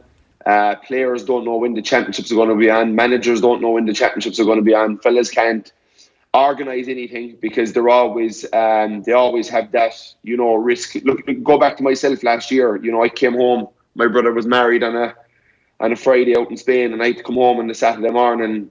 Couldn't drink the Friday night. I'd come home the Saturday morning, try and play a game after flight from there. So I just think there could be more of a kind of a system put in place where, that you just have certainty over your year. And what we did in the Shot Clock Championship draw is that basically that the year is full on for the club player from November. Their pre-season like normal. You go into January and February where you're starting to get ready for county league games. Once the county boys are playing their provincial championships all around the country, all the club boys will be getting their few games of county league in, which are important for the player because you're going to be training since November, so you want to get playing something, and then basically build it up to that club championship bit in April when the county lads come back. And I hear some people saying they don't want to play club championship in April, but for club players they're training 5 months at that stage. Like, of course they want to play a big game. They don't want to be waiting all the way to August or September for a big game. So you play your first few rounds there, you prepare well, who you're playing, you play your first few rounds, and then you basically kind of what we've said is that I've said June's off for the club players, but obviously every club manager isn't going to give the whole club crowd off the whole month of June. But what he will say is, look lads, we're going to go train the first week, but we'll give you 3 weeks off then if you want to organise a bit of summer holidays, if you want to go to the States to see your friends, if you want to go here, you want to go there. But I want you back on the first because we're going to have another 5 weeks to get ready for club championship after that. That's once our county team doesn't make it to the next level of their tier 1 or their tier 2 championship. So it's just certainty over their schedule, and they know then they're back in July and they have August and September to try and win a county championship. And also, if you can get all that done, I think we can run off these into the AIB club championship before December too, where it actually gives fellas proper time off and time to recover. Yeah, and everybody will pay attention to it as well because it's the only Gaelic football show in town, and so all of a sudden these club matches become really interesting and the marketing campaigns roll in behind them as opposed to what exactly are we trying to promote here? Okay, so what's next? Exactly. I suppose another thing that was thrown at it is, that the tier 2 competition, that how is that going to be, for players down there? Is that going to be marketed? Is that going to be incentivized? Is that going to be more than just, it's a tier 2 competition, because that's what they're afraid of. They got burnt badly by the Tommy Murphy jar, I think. Yeah, can I just talk a little bit about this? I have a little bit of experience of buying media rights. We've bought football rights, we've bought rugby rights, we've bought GAA rights over the years. You can just put in a contract that a certain amount of airtime has to be given and dictated to games from whatever competition it is. So traditionally, we were always told that in the Six Nations, the under-21 game was always shown on the Friday night because it was bundled as part of the package. If you want this, you've got to get this. It's like the Confederations Cup. Yeah. It's always on TV. If you get the World Cup rights, you've got to show the Confederations Cup. All the GAA have to do is say, we have 5 packages. Every single package includes some games in the Tommy Murphy Cup or whatever it's called. The Mick O'Dwyer Cup, I think, is a brilliant name for it. And that's it. It's locked into a contract. You are contractually obliged to show 10 minutes of highlights in your highlights show about these games. And so you guarantee from the get-go. And then the local media takes over and decides, this is interesting, these are good stories, these are good characters, and the individual counties can push their own narratives if they want. Yeah, and I think getting a good sponsor is important. I was just thinking of ways, and we'll throw it out there to incentivise that tier 2 competition. So, one thing is we're always trying to promote our games in the UK and England. So I was checking if it was possible, and it mightn't be, to have the semi-finals of the tier 2 competition on in Gaelic Park in New York. So all 4 teams go out on a Friday. They get acclimatised on Friday, and then there's a game Saturday at 2:00 and a game Saturday at 7:00 or something like that, where all the GA public in New York come out. All the players get a holiday. Every team starting the year knows, geez, if we can get to the semi-final at the Mick O'Dwyer, we'll get a trip to the States. We'll get a game in front of 8,500 people over in Gaelic Park. A great buzz, maybe a gala dinner that night, and then everybody's home on the Sunday, ready for work on Monday morning, which will be a bit hard. But then you give them 2 or 3 weeks off to get ready for their Mick O'Dwyer final that I think should be on in Croke Park. I don't think there should be the minors, 17-year-olds playing in Croke Park. I don't think it does anything for them. If anything, it kind of probably affects a lot of them in the wrong way, where they win an All-Ireland in Croke Park, they think they're king of the walk, they go off to college, they start enjoying nightlife, they're minors, they're playing a bit on that, and I just don't think it's any good for them at that age. So I think playing your tier 2 All-Ireland final at 2 o'clock, at 1:30, and your Tier 1 final, your Sam Maguire final at 3:30 would be a great festival of football for them to look forward to at home. Obviously, both teams in the Mick O'Dwyer Wire would be promoted to Sam Maguire that year, and also they get the chance to play an All-Ireland final day with the big crowd. I think then you'd get buy-in from every Tier 2 team as, Jesus, yeah, that sounds kind of exciting. We can try and win our provincial championship, and we've got this great competition to look forward to. But that's the GA. Maybe getting somebody like Aer Lingus involved to, Aer Lingus are a huge multinational company, have massive ties to Ireland. I'm sure they could do a good marketing campaign, maybe telling the stories of certain family members of each team going over that has gone to America in the past. We all know somebody that's gone to the States. Maybe put a nice slant in it like that. But basically what they're doing is they're covering for the flights over, and you would have loads of people in America who would love to jump in the sponsorship thing and put the teams up. So there'd be no cost to the county boards. It'd be just something that they could look forward to at the start of the year at Triple Way. You can build the cost into the rights package and say it's cost of doing business, and there's loads of different ways to skin that. You could have them in London; they can move year to year, so like it is. Yeah, you could bring them. Absolutely, you could bring them over like Ruislip. They've done a fantastic new development there. London GA have done a great job in getting that down on the ground. 100%, you could bring the 4 teams over there. They get the same night out with less travel. They get the same night out afterwards. They get the same good atmosphere. Look, I play basketball in front of 1,000 people every week, Ger, and I'm buzzing with the atmosphere. So I think for these guys, all you want is crowds in the stadium, and the stadium fit for purpose that you have, that it makes like it's a good atmosphere. As ever, let's move on to the next one. As ever with any of this stuff, it's up there to be shot down and immediately people are coming back. But hang on a second, I want my opportunity to play for the big competition. That's the traditional thing that gets the so-called weaker counties always say, but look, I want my day out. I want to believe that I'm in the same competition when the season starts as everybody else. Fair play, Andy McGinley was on and he had a fairly good idea about, well, what about making the provincial champions automatically into the top tier? There's a little bit of jiggery pokery to do in case everybody comes through some year who shouldn't be in there. But what about this idea? If you do actually, if we have to bow down to tradition and say everybody has a crack, here's your crack. If you win your provincial championships, fair play, you get an opportunity to go on and play for the Sam Maguire. Yeah, it's it's a very interesting point by Enda. In theory, it's very good. I'd be just worried about how they would. How you would turn around in March and all of a sudden have to tell somebody that's been getting ready for the Sam Maguire that they're demoted and that this team are promoted. All the fixtures would have been made by that stage already. So like if somebody is awaiting that could get that to work, it certainly would. It certainly would, because let's call a spade a spade. It'd be rare enough that a team from Division 3 or Division 4 is going to win the provincial championship, but to have it there. And to have that carrot there, because I think having the provincial championships in January and February and March, I think gives these Division 3 and Division 4 teams a better chance to win, because it could be windy, it could be a bit cold. If you were playing at home, you'd let the grass grow, you'd bring in the pitch, you'd make it all, you'd set the terms to give yourself the best option.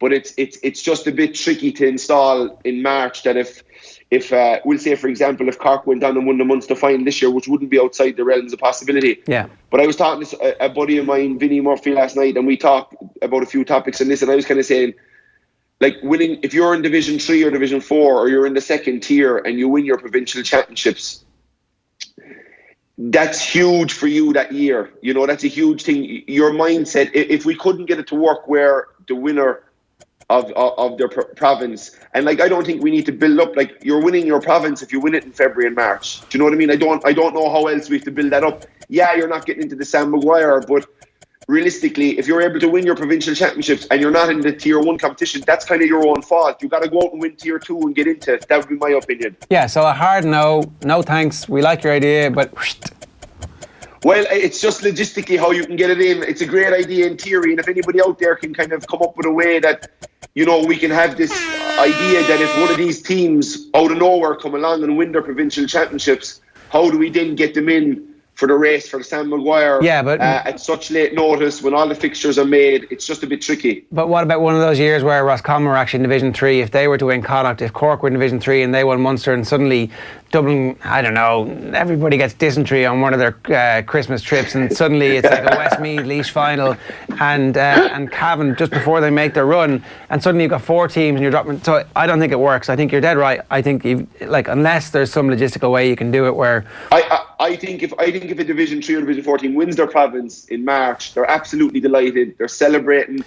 There's a trophy and there's a prize. Yeah. Yeah, and they're a bit annoyed with themselves that they're not in the race. So their message to their team or my teammates would be, geez, that's great now, lads, that, if I'm a Clare footballer and we go along, we beat Kerry and Cork or Limerick football and we win the Munster Championship, my thing is now is, geez, let's go win the Mick O'Dwyer, let's get our trip to New York, let's get into the final and All-Ireland final day in Croke Park, and let's show everybody how good we are and build for next year. That would be my idea. Yeah, I agree with you. I think that nice in principle, not going to work practically. And look, let's make the provincial competitions something worth winning in and of themselves, and turn them into an early season festival of football. And that's the next thing that we need to describe exactly how this might work, because people are a little bit curious. There's these different size provinces, there's a different range of games, there's different levels of competition in each of the provinces at the minute. How do you see this part of it working, Kieran?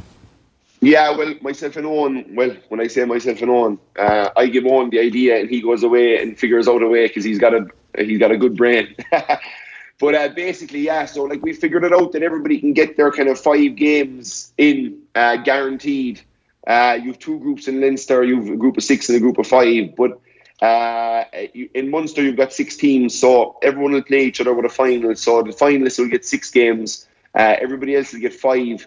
They'll get a number of them at home, obviously, and a number away. So I think for all the provincial boards, they're going to make more money out of this because every team is going to play 5 times, whereas in a lot of counties or a lot of provinces, a lot of counties just play once and get knocked out and they're gone. They're into the qualifier road. Whereas this way, every if you're allowed footballer, you're getting 5 games, you're getting a chance to play all these games, and it's just to try and make sure that they can all have a chance to get games under their belt and get a bit of confidence and get ready for whatever tier they're in come the championship time. Yeah, it seems really straightforward, I think, and actually it's an opportunity for those games to matter a bit for local rivalries, because let's face it, everybody would like to see their local rivalries develop year after year after year, and it's that time of the year when people are desperate for inter-county football. So people show up to the O'Byrne Cup games.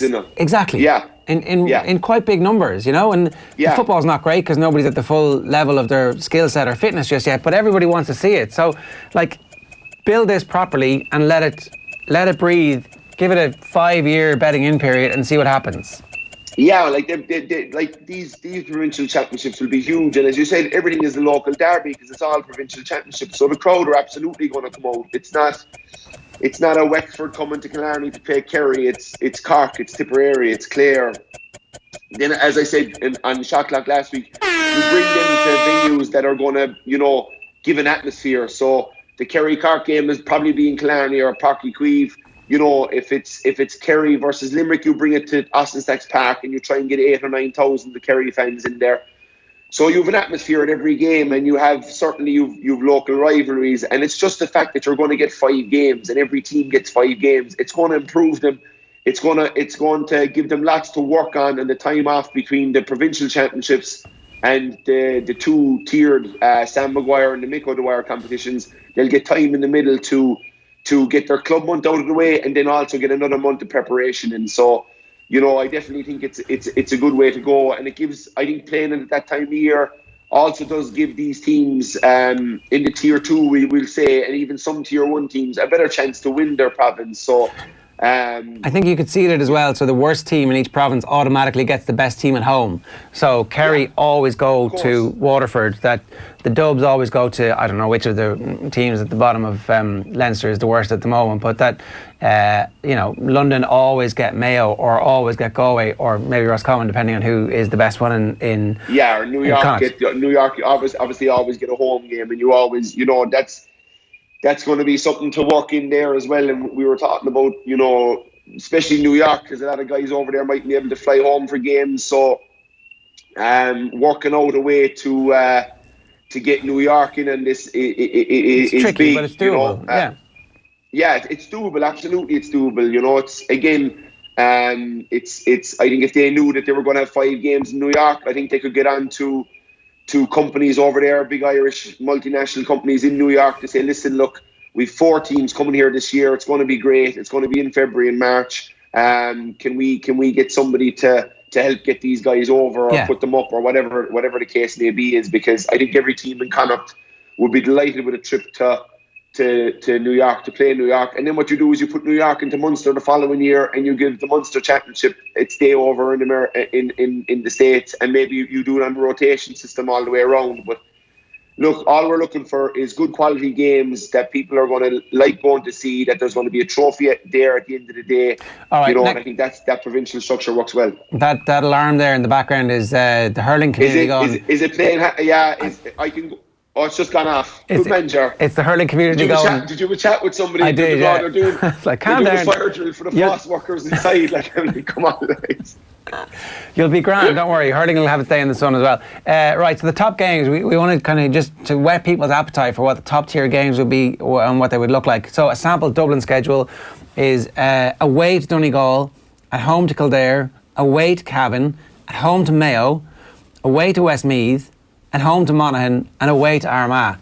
It's a brilliant schedule where the Dubs travel around the country, they bring their fans everywhere, supporters, and all of a sudden the championship is alive because everybody feels like in a tight pitch they're not going to be 5-22 to 11 points. There is actually an outside chance that maybe on a tight pitch they can keep this tight, and with a feverish crowd, who knows what's going to happen. It's probably not true. It's probably true that the Dubs will win every game anyway, but we saw when they went up to Omagh last year, they weren't the same team as they were in Croke Park. Yeah, well, even forget about, who's going to play well and how hard it's going to be for Dublin or whatever, but just the fact that what you said there sums it up, is that it's a festival of football. There's unbelievable games on every weekend. You're getting to pick the TV companies, whether it's Tina G, Sky Sports, RT. They'll have their pick between 2 Tier 1 games and 2 Tier 2 games every week. You package them together, and it's a kind of a real festival of football. People want to watch it. But, people are also saying, ticket prices, if I'm travelling around the country that much. I think the GA would look at this, and if they did have something like this in place, I think they could say, we'll lower the ticket prices. Let's get more bums on seats. Lower the ticket prices, and maybe, look to get more people there. And I think these games, obviously with Dublin, it's going to be sellout, it's going to be box office. But, I just think there's an amount of good games there with every county at very interesting places. It'll be also new, like, your Kerry going up to Healy Park in the championship, there'll be skin and hair flying up there, and the crowd, Healy Park will be sold out. It's really exciting for a player. And then, these games would be such a build up to these games every week, and they're coming hot and heavy. So the tickets was one thing that was thrown at me on Twitter during the week about the cost of following your team around the country, etc. If you can afford to go to every game, of course you mightn't be able to go to every game. If you can afford, great. If you can't, you can watch it on TV. Like, there'll be a lot of good games on TV. Maybe they bring in that streaming system that we talked about last week, that if people aren't guaranteed highlights on the Sunday game that night, that their game can be streamed by somebody that can go the GA Go or whatever, that you can get to watch it. But it's just, could we enjoy that summer of football? I think we could definitely enjoy it more. Like, we've got a team going for 5 in a row, the best team of all time, and we don't get to see them for a number of weeks. It's crazy that we're only getting to see glimpses of this great team and other good teams around the country. Yeah, when you think back to how few games that the original team who went for 5 in a row, that Kerry team, were actually on TV. Like, you'd see them in an All-Ireland semi-final, maybe, and an All-Ireland final, and that was it. And everybody thought, that's not enough. And it's kind of not a million miles away now from this great team not playing enough games that everybody gets to see. So what games are we predicting this week? We're going to predict the Champions League final, Cavan against Armagh, Cork against Limerick, and whether or not Kerry can cover the 13-point spread against Clare. Champions League final, I think it's going to be Liverpool on penalties. Yeah, I think it's going to be Liverpool too. I think, after last year and the kind of the mistake last year in the final, I I think that there's a real chance that this Liverpool, the hunger that they'll have on the day will be just a bit too much for Spurs, because Spurs are there it'll be their first time there, first time for everyone.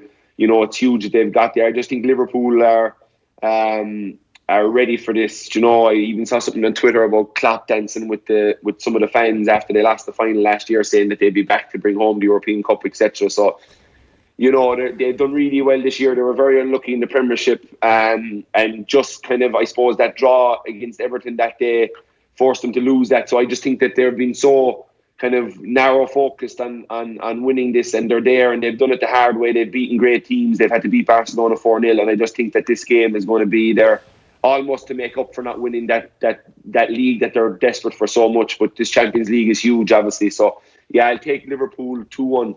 Okay, Cavan against Armagh. What's going to happen here? I think Cavan are going to win.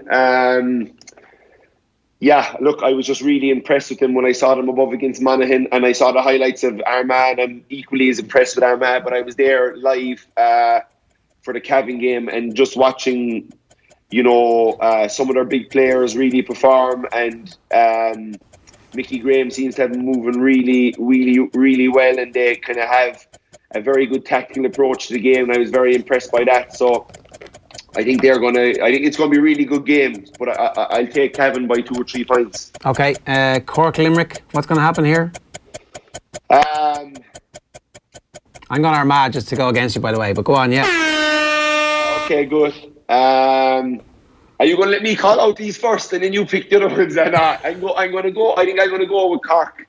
It's on in Park Urin.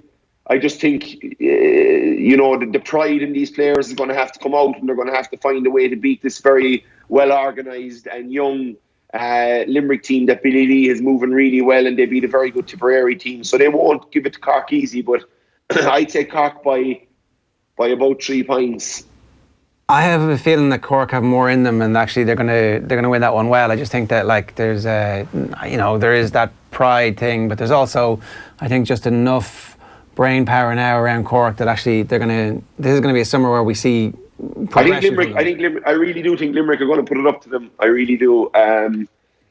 I just saw the Cork team name last night, and it wouldn't overly frighten you. So I think Limerick will be looking forward to that battle. I should give you credit. You were one of the few people in the country who picked Roscommon to beat Mayo. You were dead right. So you're on a hot streak at this point. So anybody who's backing against you is a bit stupid. But are Kerry covering the 13-point spread against Clare? I'm saying yes. No, they're not. Give Clare some credit. Clare are a good team. Clare were in an All-Ireland quarter-final 3 years ago, and I was outside running around after Gary Brennan. I might as well have. If he'd have gone to the toilet, I would have followed him in. That was my job for the day. So Clare have to be given credit. Yeah, they're in Munster.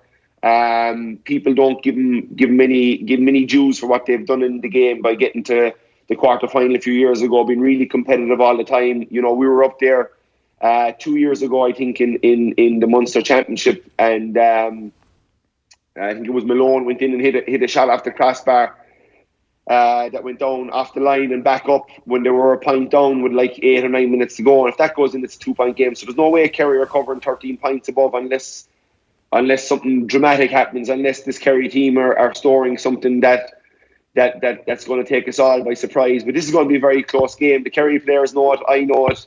I'd say the Clare players know it, and I would say Kerry by 4 max. I'm going to let that one linger. I would say 9 or 10 is the... I'm doing the opposite of David Brady. David Brady told everybody last night that Mayo were going to win by 15 points, and they lost to Roscommon. So I'm trying to take a bit of heat off my Kerry boys, maybe. Oh man, you're you've got a bit of work to do before you get to Darragh O'Shea levels or Owen Sheehan levels just yet. But good stuff. Another shot clock in the books. Kieran, thanks a million. Good stuff. Thanks, Jar. It's Kieran Donaghy fighting the good fight for fixtures. For fixing the fixtures, and we've done a reasonably good job of starting a conversation about it, so you can have your say as well. Hashtag OTB AM. It's 18 minutes past 9. Here's Katie Taylor speaking off the ball ahead of her fight on Saturday night. The chance to fight in Madison Square Garden again, something you're never going to turn down, especially with an undisputed title on the line. How have preparations gone for this fight, Katie? Yeah, it's gone great. As I said, I did go home for the week, and then I was straight back up to start training camp, and It's always great going into a training camp when you're relatively fit anyway. I'm not starting from scratch. I was in good shape at the start of this camp, and it allowed me to get more rounds under the belt, sparring-wise as well. So I definitely feel in great shape for it. I'm leaving no stone unturned as per usual. I am well aware that this fight's going to be the toughest fight of my career. She's a fantastic champion. As you know, she has 43 wins and only one loss. She hasn't been beaten in 9 years. She's a fantastic fighter, and it's definitely going to take a top class performance to win on June the 1st. I can't make any mistakes in this fight, so I'm going to have to perform on June the 1st, and that's how my preparation has gone. I'm just keeping my head down, nothing down, and I definitely feel in the best shape I've ever been in. Yeah, Katie Taylor, with the old sports aphorism, I'm in the best shape of my life, but in her case it might actually be true. So that fight is on Saturday night. She's going to win on points. She fighting this week? No, don't you be getting sucked into this nonsense too, right? I've had enough. No. There's nothing worse than the media complaining about people complaining about the media. It's the worst thing. It's literally the worst thing. It's like, I can't believe people are giving out about us. Look at all this amazing stuff we do. It's like, who cares? Don't ignore the people complaining about you. Don't let them get to me, okay? No. Yeah. No, you're right. Rise above it. I mean, it's also irrelevant. Yeah, and she'll rise above the challenge of Delphine Pursoon. She'll beat her. Her dad's in the papers today. No, I saw that, and I think it probably will go to points, but I think she'll win comfortably. I think she'll be too quick for her. Pursoon is a bit slower. She can be quite awkward. She's got very long arms. I think the occasion as well is going to get to Pursoon. It's first time fighting in America. She's only fought once outside Belgium, and this has become second nature now for Katie Taylor. Who is the fight that Katie Taylor wants next? She says she wants Amanda Serrano, who she fought Cindy Serrano, and Cindy Serrano just pretty much ran around for the whole fight just to say you couldn't stop me. And Cindy Serrano's trainer is obviously in charge of Amanda Serrano. Right. It doesn't look like it's going to happen though.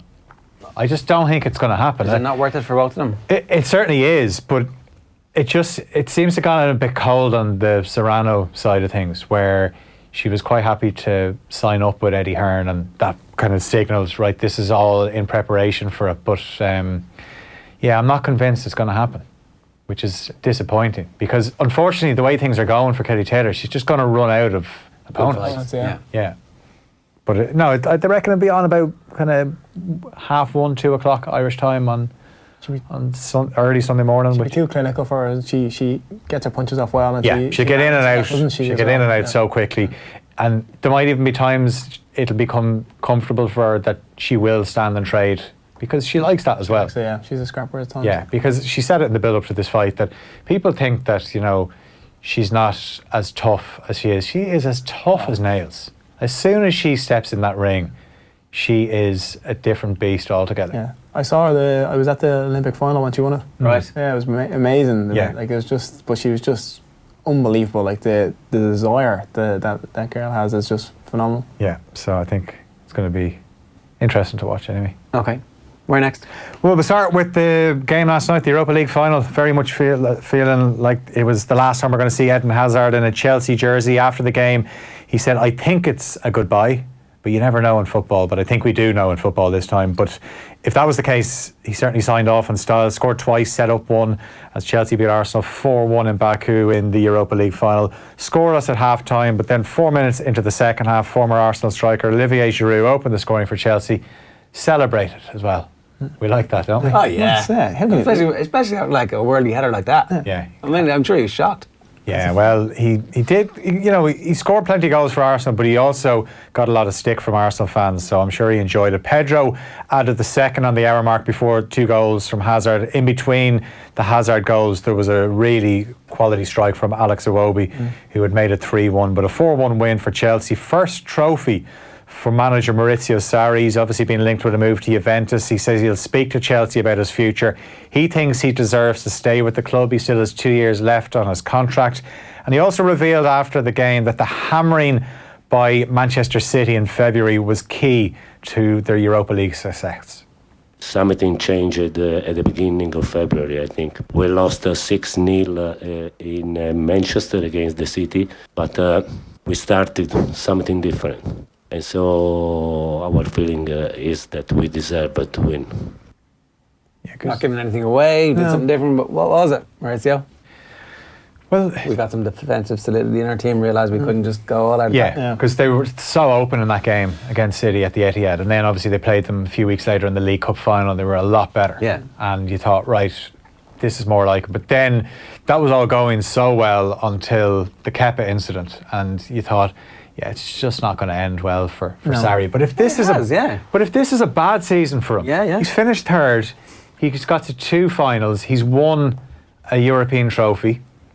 I mean, if this is bad, Chelsea better be careful what they wish for. Yeah, what's good going to be if Sarri continues? He's a project manager as well. He gets better as it goes on. He's not continuing. He's gone. Oh, I know. Frank Lampard's going to get it, and he'll probably ruin it. But we'll enjoy watching. Obviously, for Arsenal, though, no Champions League football. So Unai Emery says they've missed their target this season. But he has urged Arsenal fans to keep the faith after his first season in charge. We played with some young players. We knew it's going to be difficult, and we are in our process. And I want to say to all the supporters, we are in this process. Yeah, so not a great night for Arsenal, but a good night for a former Arsenal player. Because Chelsea winning is actually great news for Lyon. They go directly into the group stage now of the Champions League. So ordinarily, because they finished third in the French League, they'd have 2 qualifying rounds to play. But because Chelsea had already qualified for the Champions League and they won the Europa League, then it goes to the French League and they go straight into the group stage. And when I say a former Arsenal player, Lyon revealed this week that their new manager is Silvinho. All right. Former left back. Did you ever come up against him? He was excellent. He would have been on your... He was on my side, yeah. Very good, very quick, direct. There was a competition between him and Ashley Cole, wasn't there? Yeah. But he was brilliant. Scored that really good goal against Chelsea at Stamford Bridge. Yeah. And actually, the sporting director of Lyon is Juninho. Remember the former Lyon midfielder who could bang in a free kick? Bacano? That one or the other one? Yeah, not the Middlesbrough. Not the Middlesbrough. Not the Middlesbrough lad that was in tears when they got relegated that day.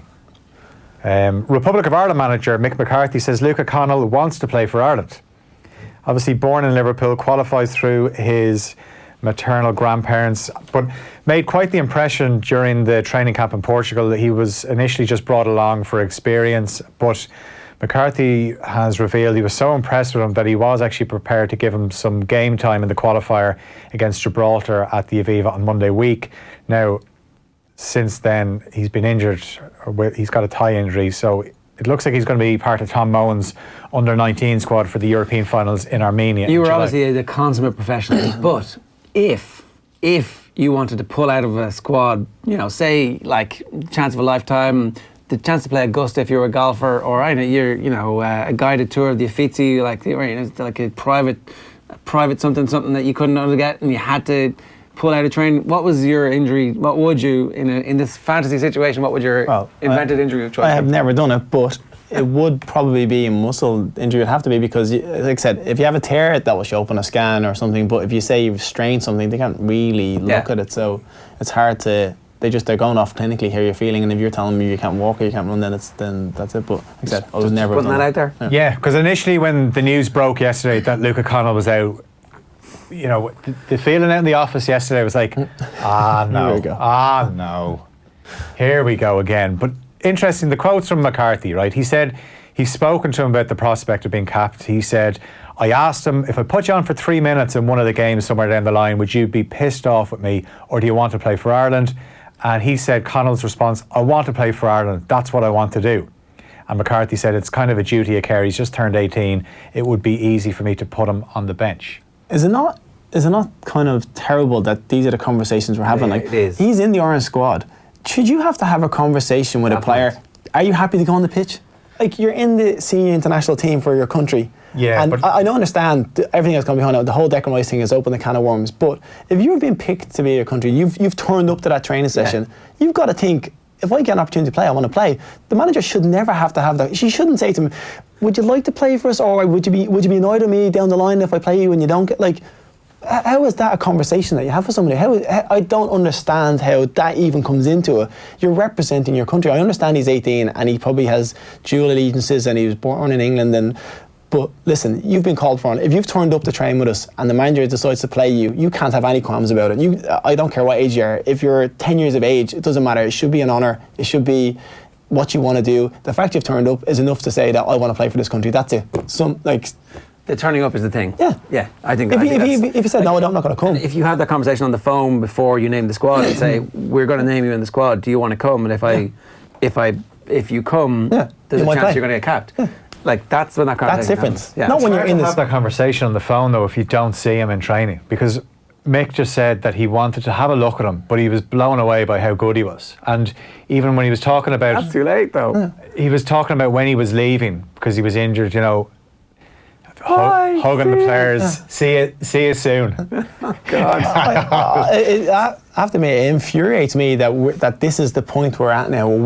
I think it's just football, modern day football, and I know like Kevin Kilban and Gary Breen are very strong on this, and from their side of things, I can understand why. But things have changed. How would you feel if this conversation? So how does the dressing room feel today?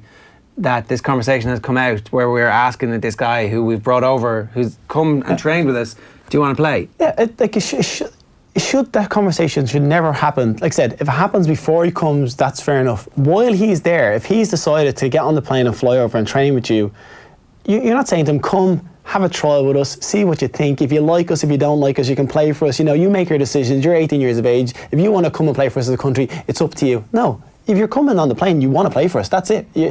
Yeah, we're not a car. No. You can't try us No, out. It's not no. a test drive. Oh, yeah, exactly. We're a country and we should be proud to play for your country. It should be the biggest honour of your footballing career to represent your country, not something that's taken lightly or something that you think, maybe I won't do it because there might be a better opportunity somewhere else. I understand he's 18 and he's young and he's only played a few league games, so it's a lot of pressure on his shoulders to put him in that position. But if the fact that he has come, there should be no question about if the manager decides to play him or not.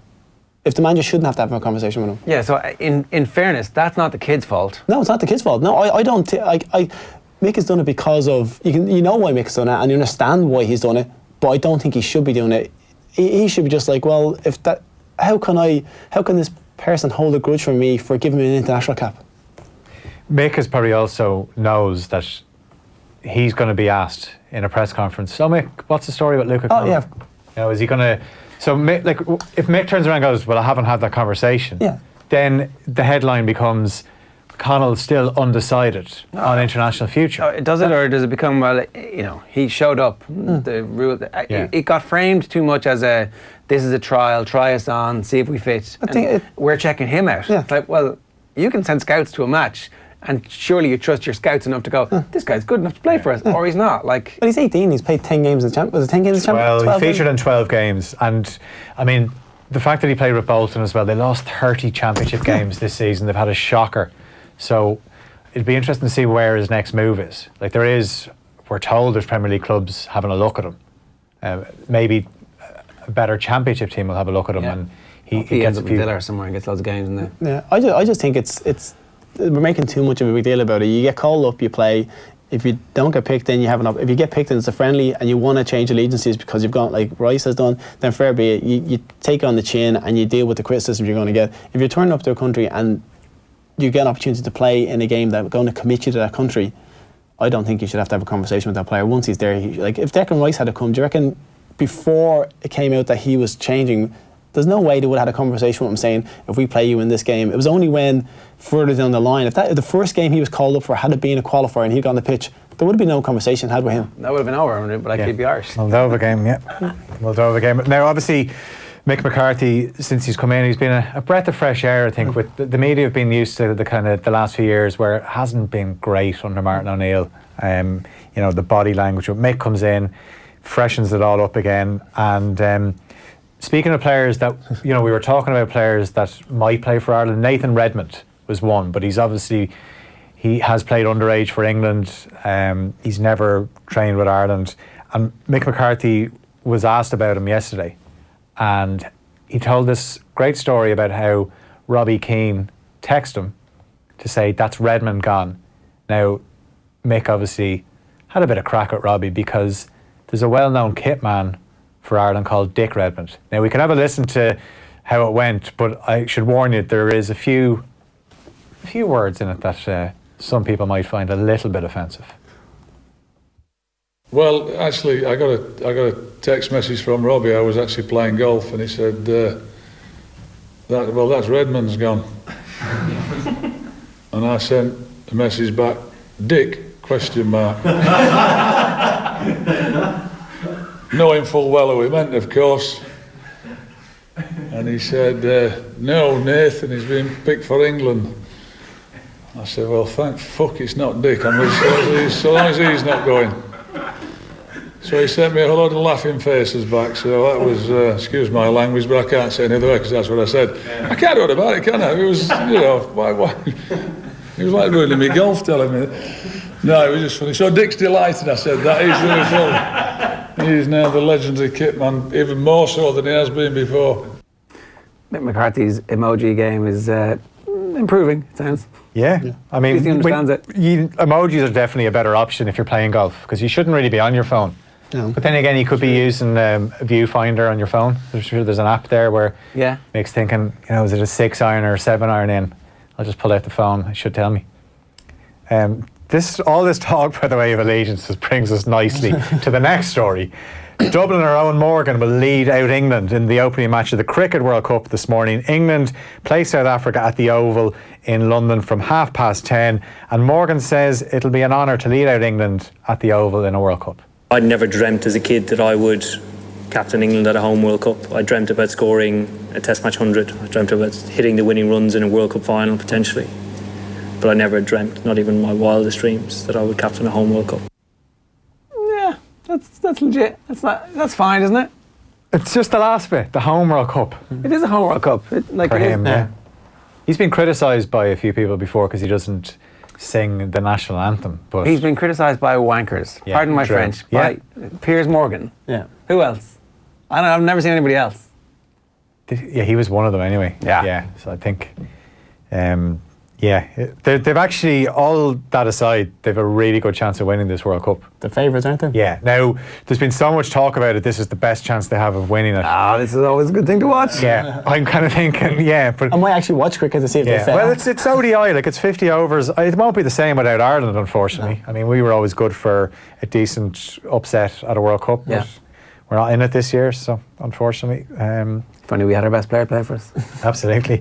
Serena Williams will continue her bid to win a 24th Grand Slam singles title when she plays Kurumi Nara in the second round of the French Open. World number 1 Naomi Osaka faces two-time Australian Open champion Victoria Azarenka, and men's top seed Novak Djokovic is also in second round action as he looks to join Rafa Nadal and Roger Federer in round 3. And just to finish with golf, Rory McIlroy's in action later at the Memorial Tournament in Ohio. Tiger Woods also in the field for that one as well. And Gavin Moynihan and Michael Hoey will tee off just before midday in the Belgian knockout event, which is on the European Tour. All right, Stephen, thanks for being part of today's show. I really enjoyed it. Hope you did too. Yeah, it's been a pleasure. Lovely. I feel good, man. Thanks very much. Thank you. Feeling well after you recovered after your training? Actually, second day syndrome's kicked in, but I'll be back training in Achill this weekend, so there's lots of hills there. Nathan's doing warm weather training at the moment on his holidays, so a reminder that we're talking about our triathlon, our attempted triathlon. Myself and Phil and Adrian are on a team against Owen, Joe and Nathan, and it's all part of the hashtag Try for Pieta this summer, where BMW and Triathlon Ireland are challenging people to get on board to raise money for Pieta House. Just go out and sign up for a triathlon at the Triathlon Ireland website, and you can do it as part of a relay team as we are, and it turns out it's much easier than you think. People of all ages and abilities can take part. We're live on the radio back from 7 o'clock tonight and across all of our social channels as well. That's YouTube, Facebook and Twitter, but the best place to watch is of course offtheball.com, and if you missed any of it you'll get it all back there at offtheball.com. We'll see you tomorrow. Good luck.